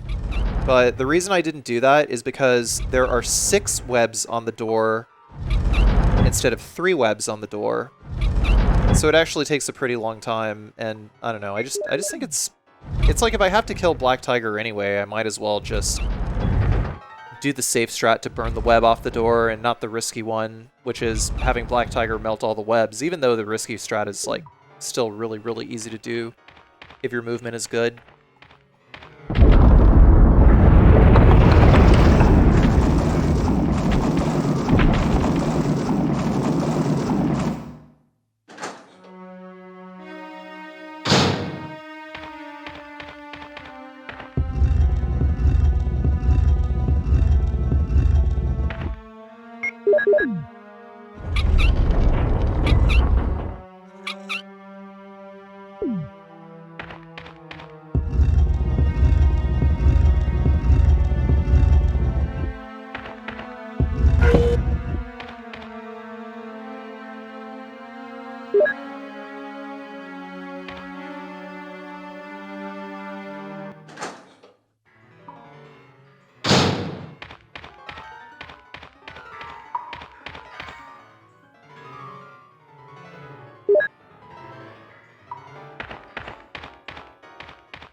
So one question that I've gotten periodically is, am I going to do the DS and Saturn versions of the game?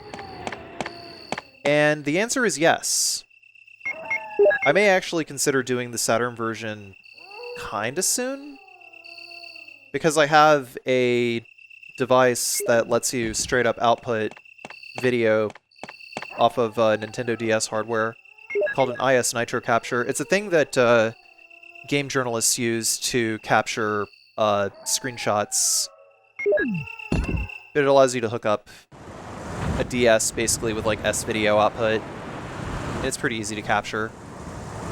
As for the Saturn version, if I do it, it's going to be the Japanese version, because I would like to show off the Saturn differences.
Those first two zombies there, you know, it was double decapitation.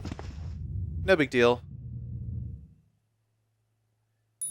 But this O-shaped hallway over here,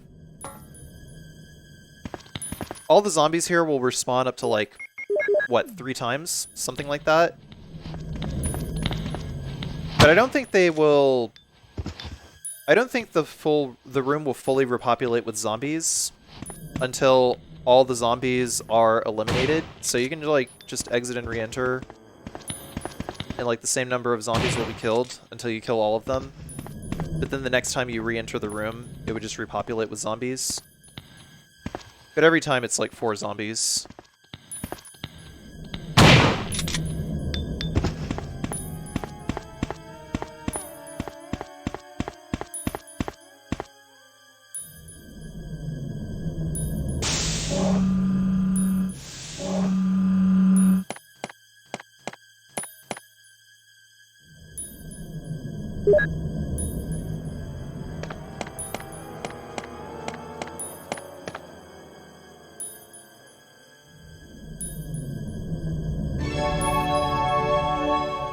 The Mo disc was over there in the corner. Gotta make sure we pick that up.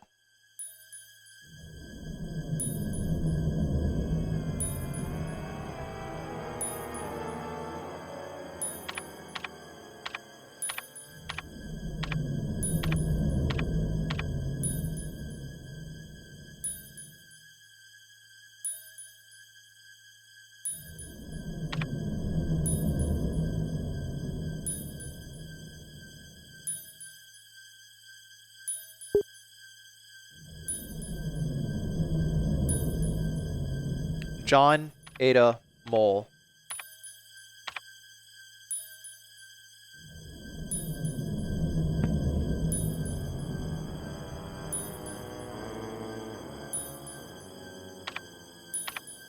Also, a very general question that I actually have not answered in any of my videos, I don't think, is if you exit and re-enter a room, does a zombie regain its HP? And the answer is yes. Enemy health is not preserved between rooms. The only game or Resident Evil games where enemy health is preserved between rooms is all the RE Engine games, Resident Evil 0 and Resident Evil Outbreak.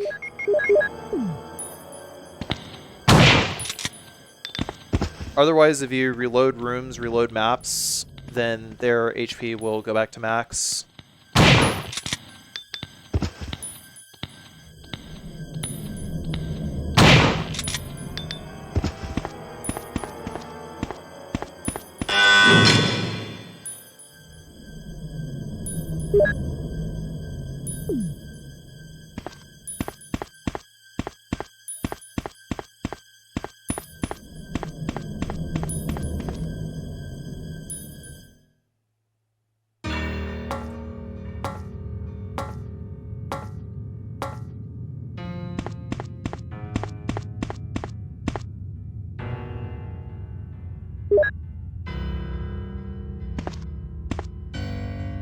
We have to go into this room over here. The final Mo disc is in this room. There's also a file on the shelf here.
Now that we're back in this hallway, we're taking on the third wave of zombies. Just nice and easy. Let them come to you. Decapitate them.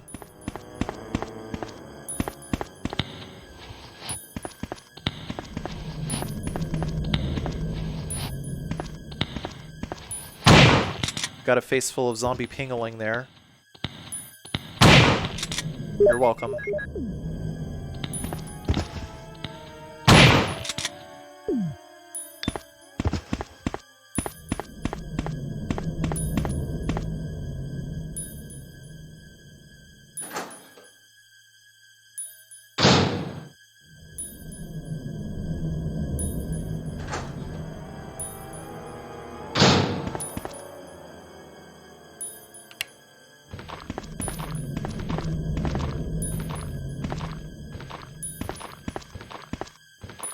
Trying to get a good camera angle where we can decapitate him, but he just moves out the way a lot.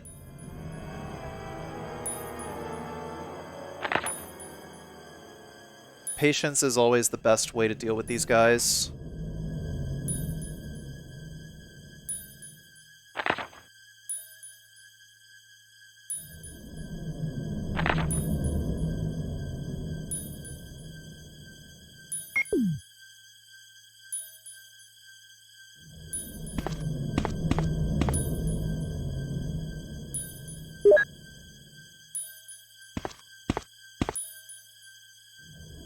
Also, before you exit, don't forget there's handgun bullets in there. We need those for the chimeras.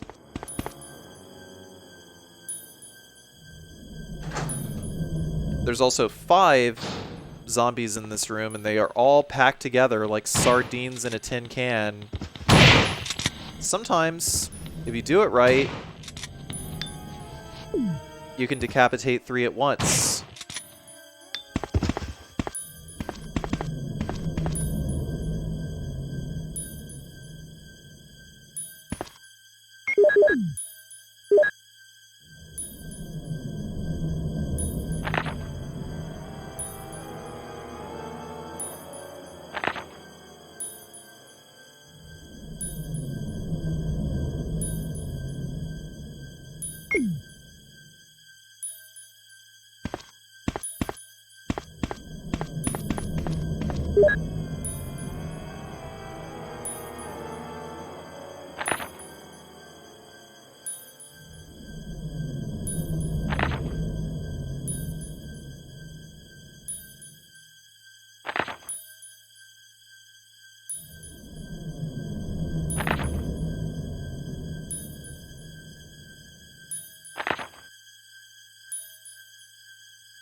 Some Magnum rounds on the shelf here, but I actually don't want them in my inventory yet. Because I wanted to take those out of the box first.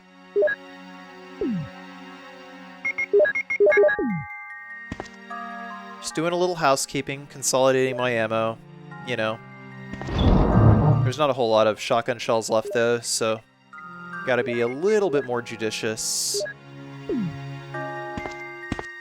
before I do anything else, we're gonna solve a puzzle.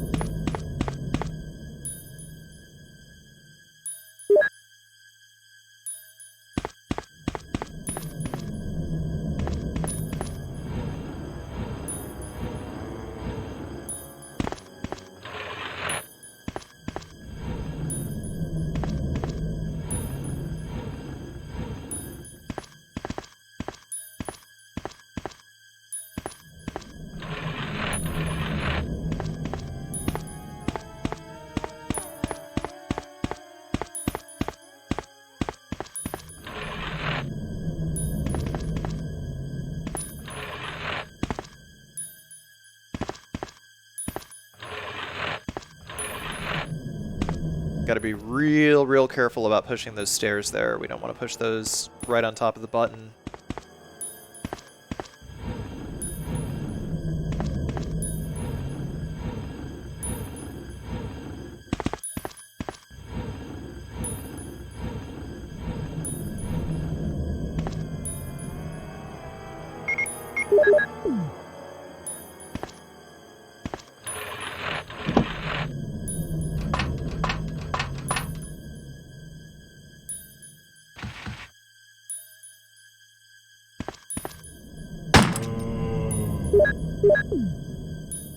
I like to pop the zombie in order to wake it up.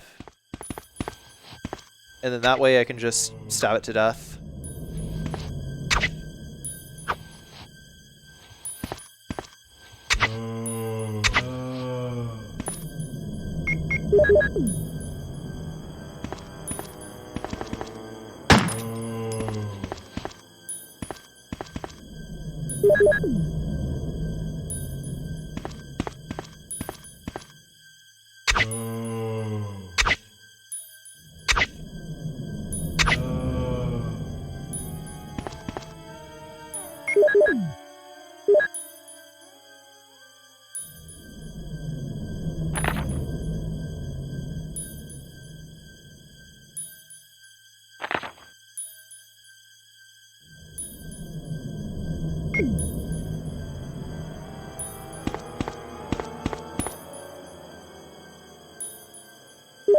We've used our second Mo disc.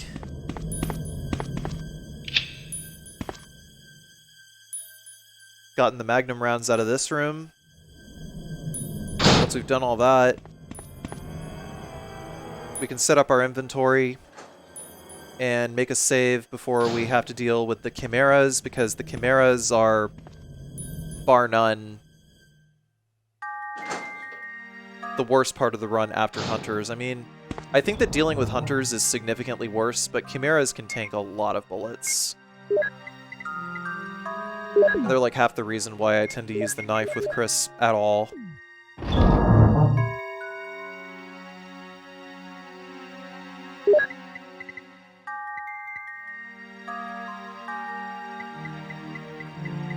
Again,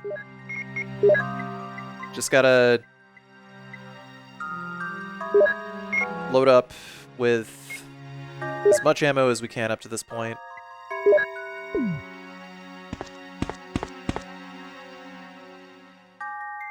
We can make our save, and yeah.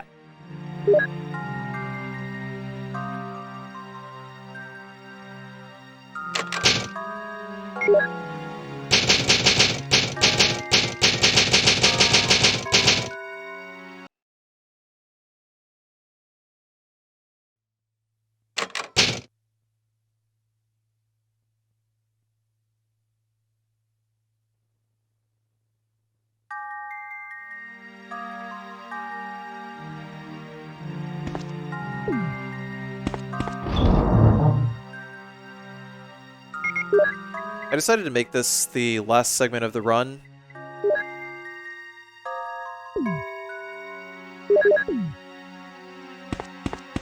Because once you deal with all the chimeras in the power area, nothing else is like really insanely difficult after that. But chimeras do have a lot of iframes, and you are going to be losing a lot of bullets.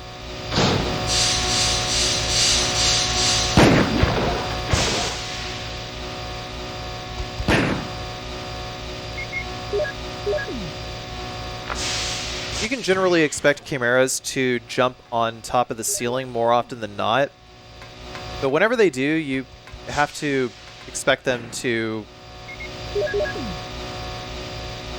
try to attack you at a range where your bullets are not going to be able to hit them, so you're always going to have to make space. As you can see, it's like even though it looked like the chimera was actually going to come after me on foot, he decided to get on the ceiling.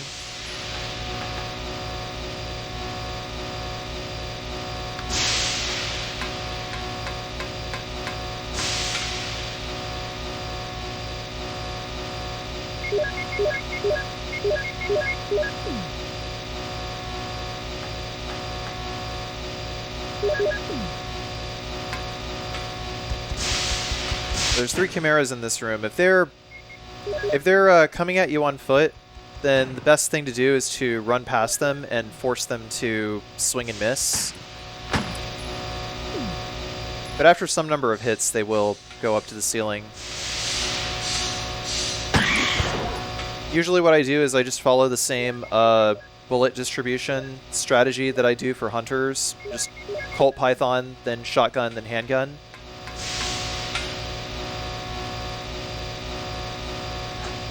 And if they are low on health, finish them off with a handgun. There's going to be no chimeras in this room here for some reason. I actually have no idea why.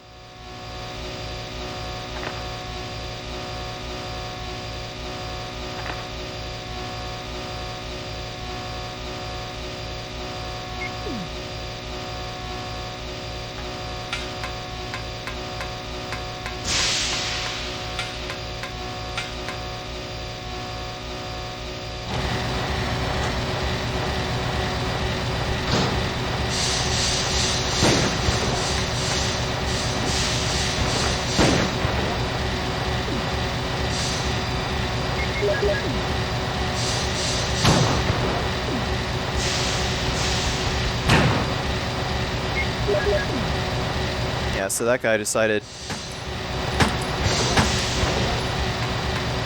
to like kind of chase me on the ground. His buddy went up to the ceiling. It's kind of tough to like make the call, but same with the hunters. Best thing to do is to try and separate them, and if you can separate them, then they're not horrible after that. Just try not to let them sucker you into shooting them on the ground.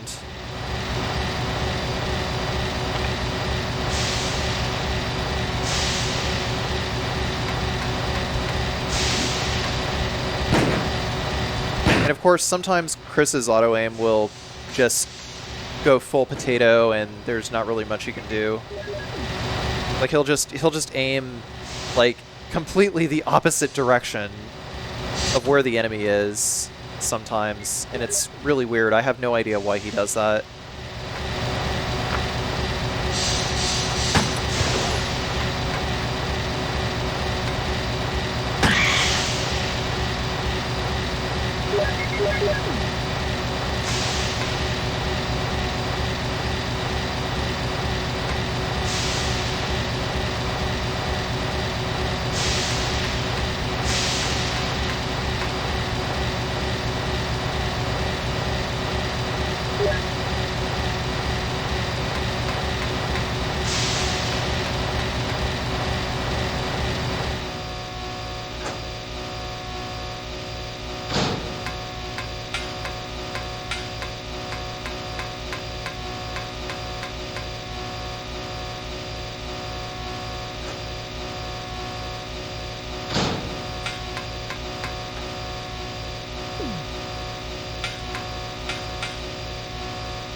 Fortunately, none of the chimeras actually spawn back in there.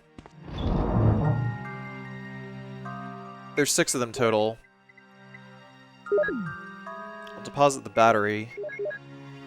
Then take the handgun.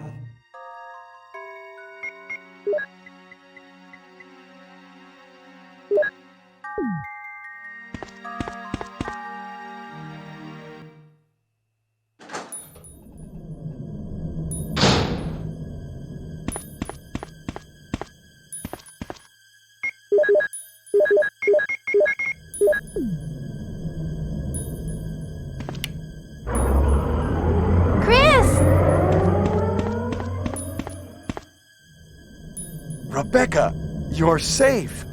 I saw you in the garden. I've caught up with you at last. Well, I'm glad you're all right. Don't go out alone. Yes, sir.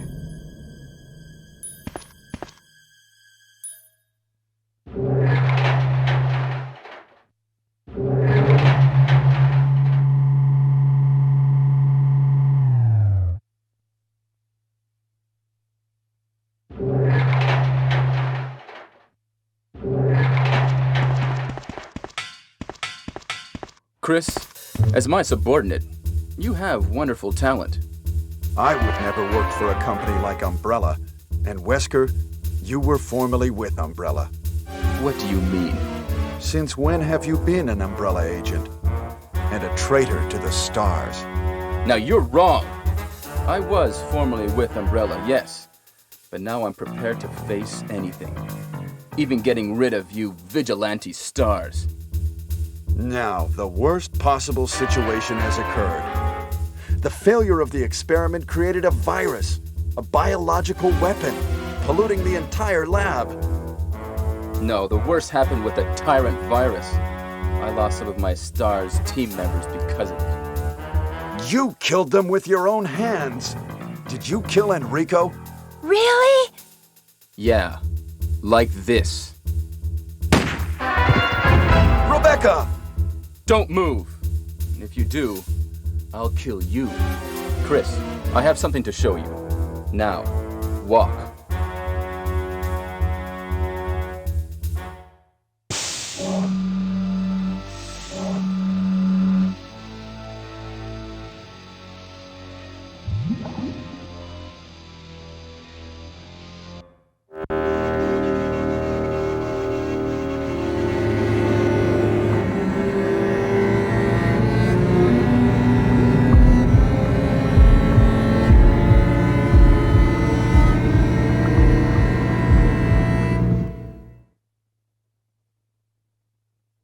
Is this? That's right. This is the ultimate life form. Tyrant! Chris? Stop it. Wesker, you're pitiful. This is your savior? You say this failure is your savior? You can make sure yourself whether Tyrant is a failure or not.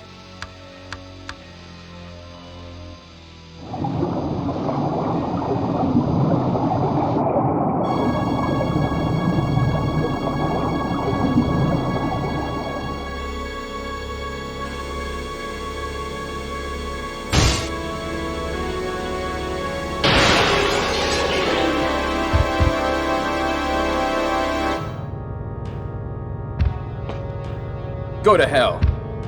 Jill will join you too. What? Don't come this way! No!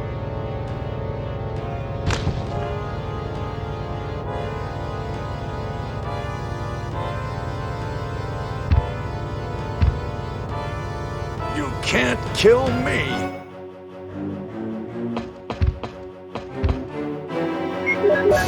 So for this fight here, yeah, we're just gonna use the handgun. Just don't even bother using, any stronger guns. Also, if you fire at exactly the right angle, you can break the camera. Bet you didn't know you could do that. That's an in-engine trick that you could do with Resident Evil 1 and 2. I don't know if you can do it with Resident Evil 3. I haven't seen any camera angles where you could, but Yeah, I didn't even really need to commentate this whole fight. Just move away from the tyrant and don't get hit. It's not a hard boss.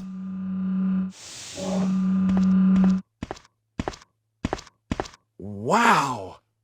Ha! It seems like this bulletproof jacket is pretty strong. I see. How about Captain Wesker? He is sleeping with the ultimate failure. Hurry up. I want to get out of here.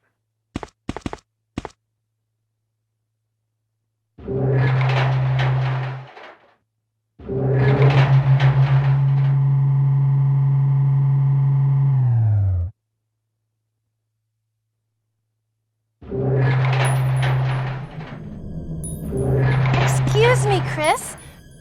What, Rebecca? I saw a research file in this lab. It said that a great deal of research on the tyrant virus exists right here. We should blow this place up. We are already into it over our heads.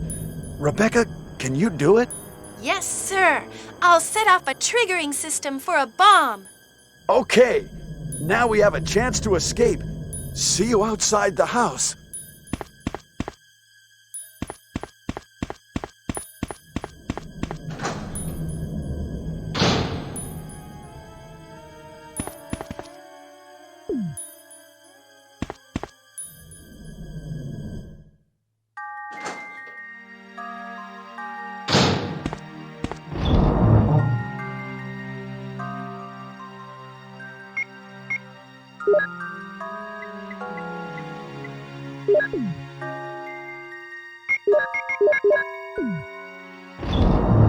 Putting away the battery for just a moment to get the rest of those handgun bullets, which will allow us to mop up the Chimera that we have to fight. There's only a few more Chimera and a few zombies.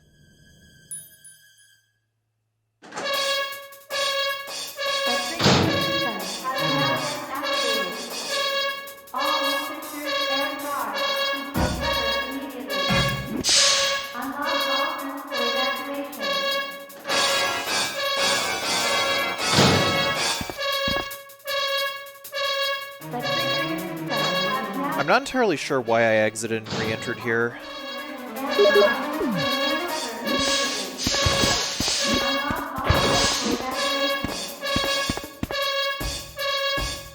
I guess because I was hoping that maybe the Chimera would teleport a little bit and have some easier starting positions for me to just kill them.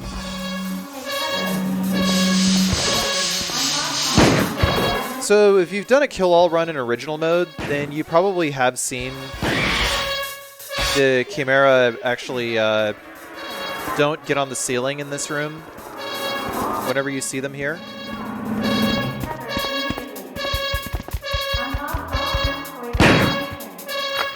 But they do this time. So just like pay attention to the shadow on the ground. That's how you can tell how far away they are. Don't even bother trying to like judge distance by looking at them on the ceiling.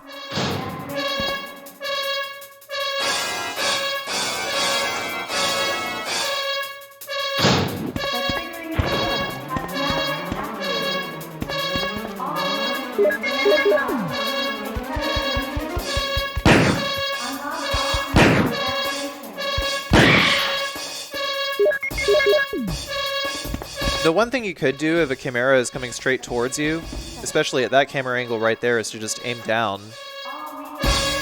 Because if it does jump up on the ceiling, then, well, all you gotta do is just make distance and then shoot it while it's on the ceiling, right?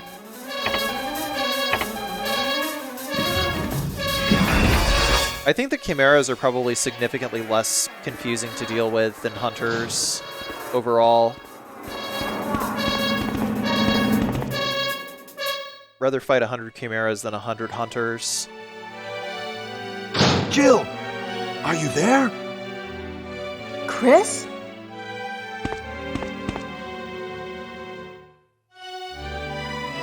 Jill, you're all right. Yes. Wesker is here. He's... Oh, I know. Anyway, let's get out of here.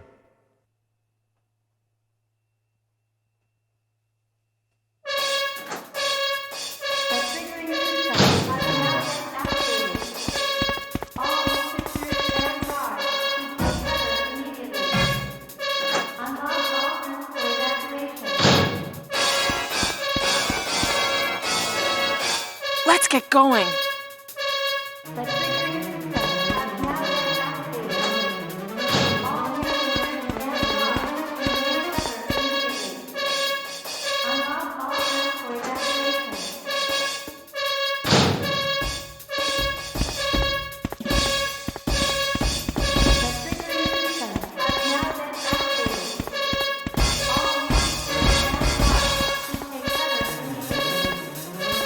Just decided to run around this hallway one more time to make absolutely sure that I took care of all the chimeras, which I did.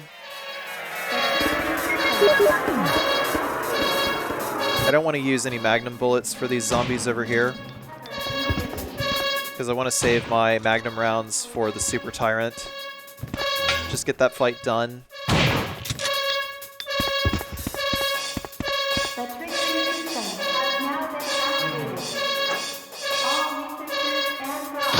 Let's get going.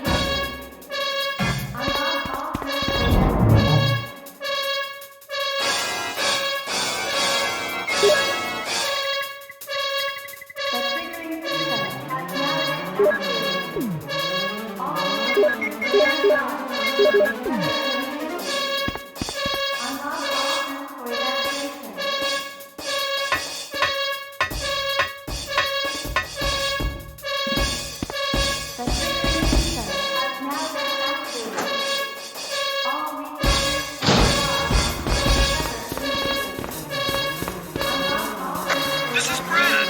I have a fuel shortage. Okay, this is the last try. If somebody's alive, please send us time.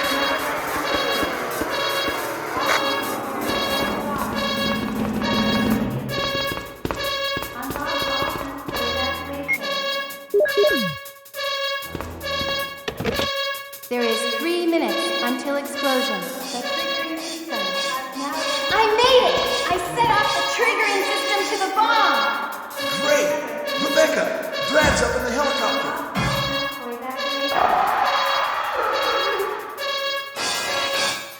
Look at those monsters! Let me take care of them. Chris, get in contact with Brad right away. Okay.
So the idea is to have him move 9 steps, and whenever he does, you just move to the side of him that does not have a claw, and then you can just like fire off 3 more times and then move away nice and easy.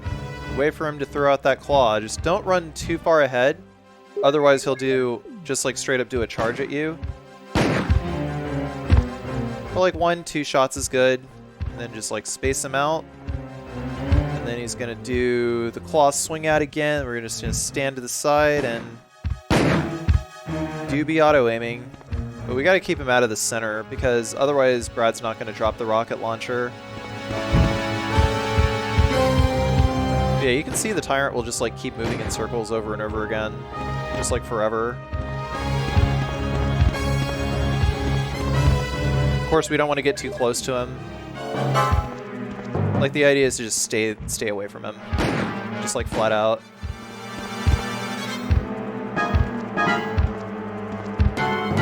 But regardless of anything, if the Super Tyrant is out of the center by the 30-second mark, Brad will drop the rocket launcher. Gotta wait for him to be done doing his little temper tantrum run. Now we can grab the rocket launcher. The end.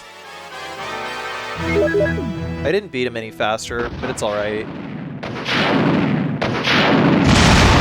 Just follow the strategy of having him walk 9 steps. Don't run too far ahead while he is walking those 9 steps. He'll swing his claw out, you stand by his side, he will always miss.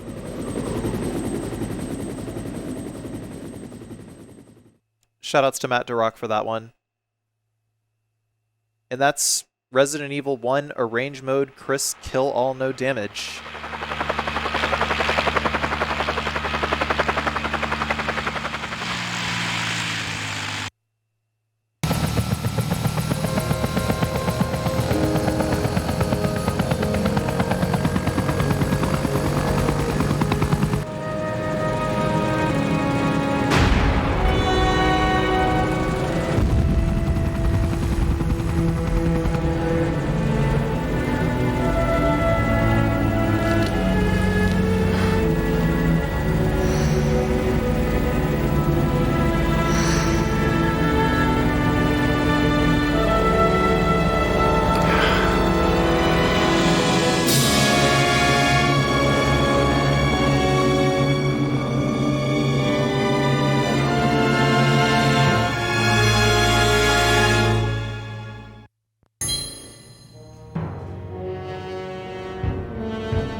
Thank you all very much for watching. If you enjoyed this no damage run, there are others like it on my YouTube. Please like, comment, and subscribe.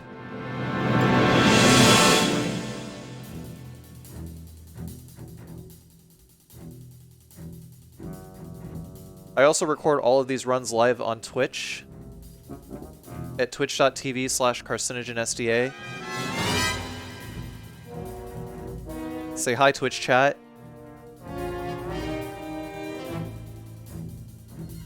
If you are looking to potentially support my bad challenge run habit, you may do so on my Patreon. This particular video was a Patreon incentive. So huge shout outs to all of the people who contributed towards that particular Patreon goal. Thank you so much. The next Patreon goal at the time of this recording will be Resident Evil 2 Leon A, once the Patreon reaches $750. So if that is something that interests you, then yeah, no, it's just as little as $1 gets us closer to that goal. So I appreciate it.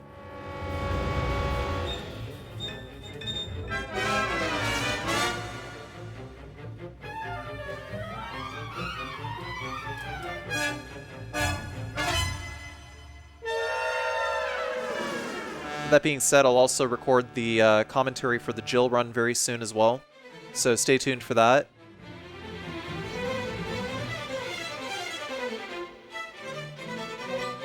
And I'll also be doing a lot more survival horror stuff over the summer, so also very stay tuned for that.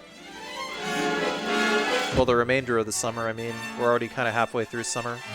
But anywhoozin'. Thank you all for watching, and see you guys next video.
Sub 3 hours gets you the rocket launcher. You can use as many saves as you want in RE1 Classic. Pausing the game does not stop the game timer, but saving and quitting does.